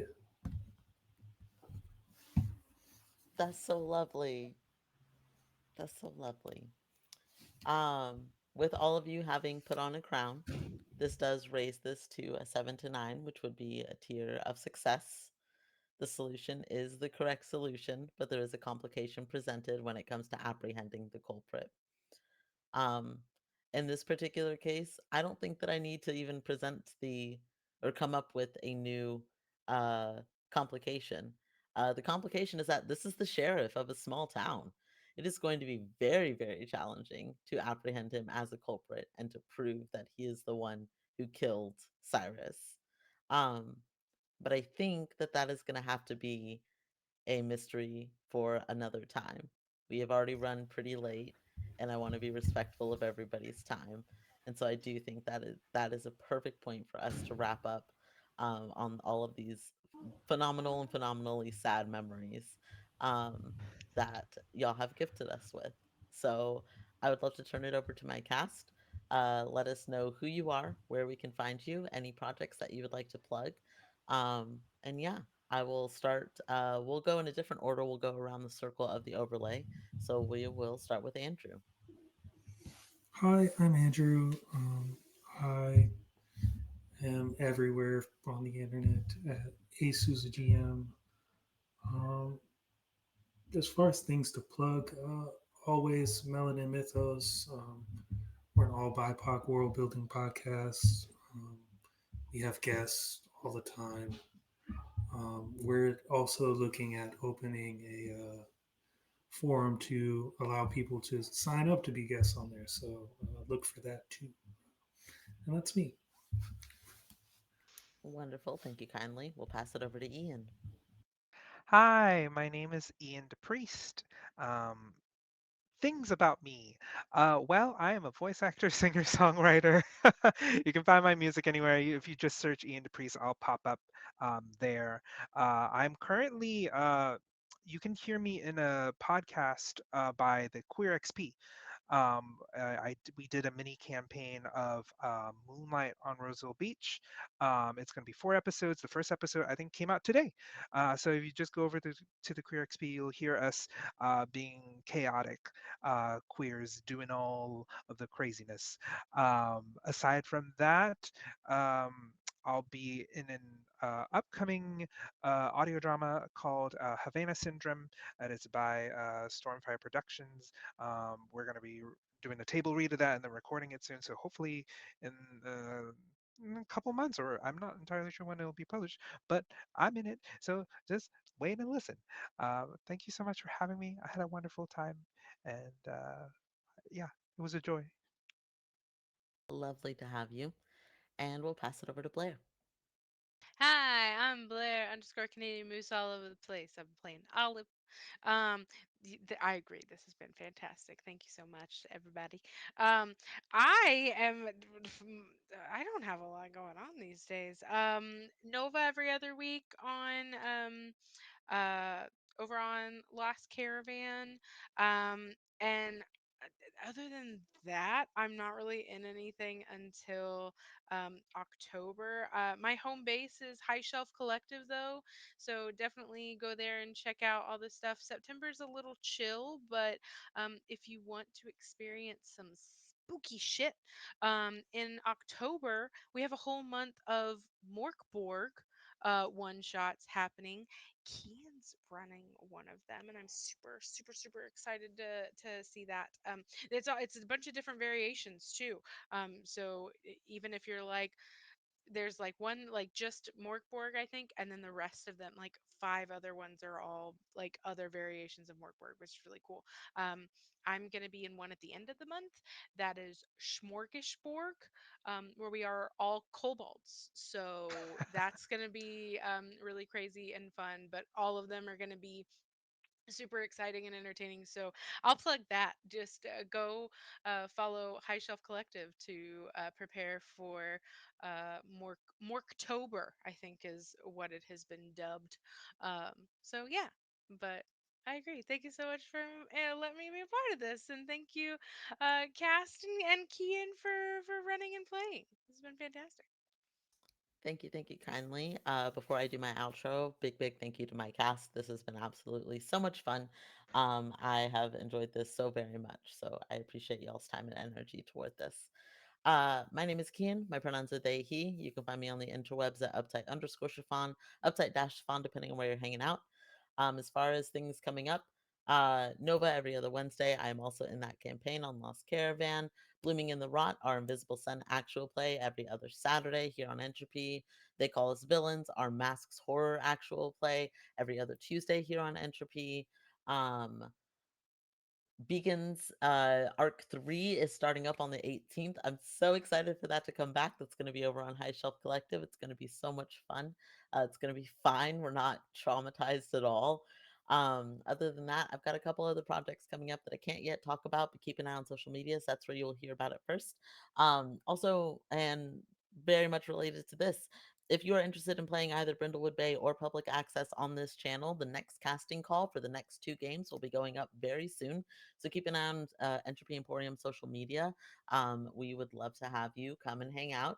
I will be GMing again, so you'll get to see more of these shenanigans. But that is all. I will go ahead and I forgot to set up a raid. I always forget to set up the raid. We are going to send a raid over to Neon Lights Roleplay because they are still gaming right now. Um, I think they just rated us. wow. Neon Lights. I literally just said that we were gonna raid y'all. Um, but thank y'all so much for raiding us. Unfortunately, we are doing outros, so we're gonna pass a raid train, probably over to the lollygaggers. Um, if you like what we do, come hang out on our Discord. And of course, be kind to yourselves, be kind to each other, be kind to the planet. It's all you can ask of yourselves and everybody else around you. Other than that, take care of yourselves, and we will catch y'all the next time on Entropy Emporium. Everybody say goodbye. Well, Bye.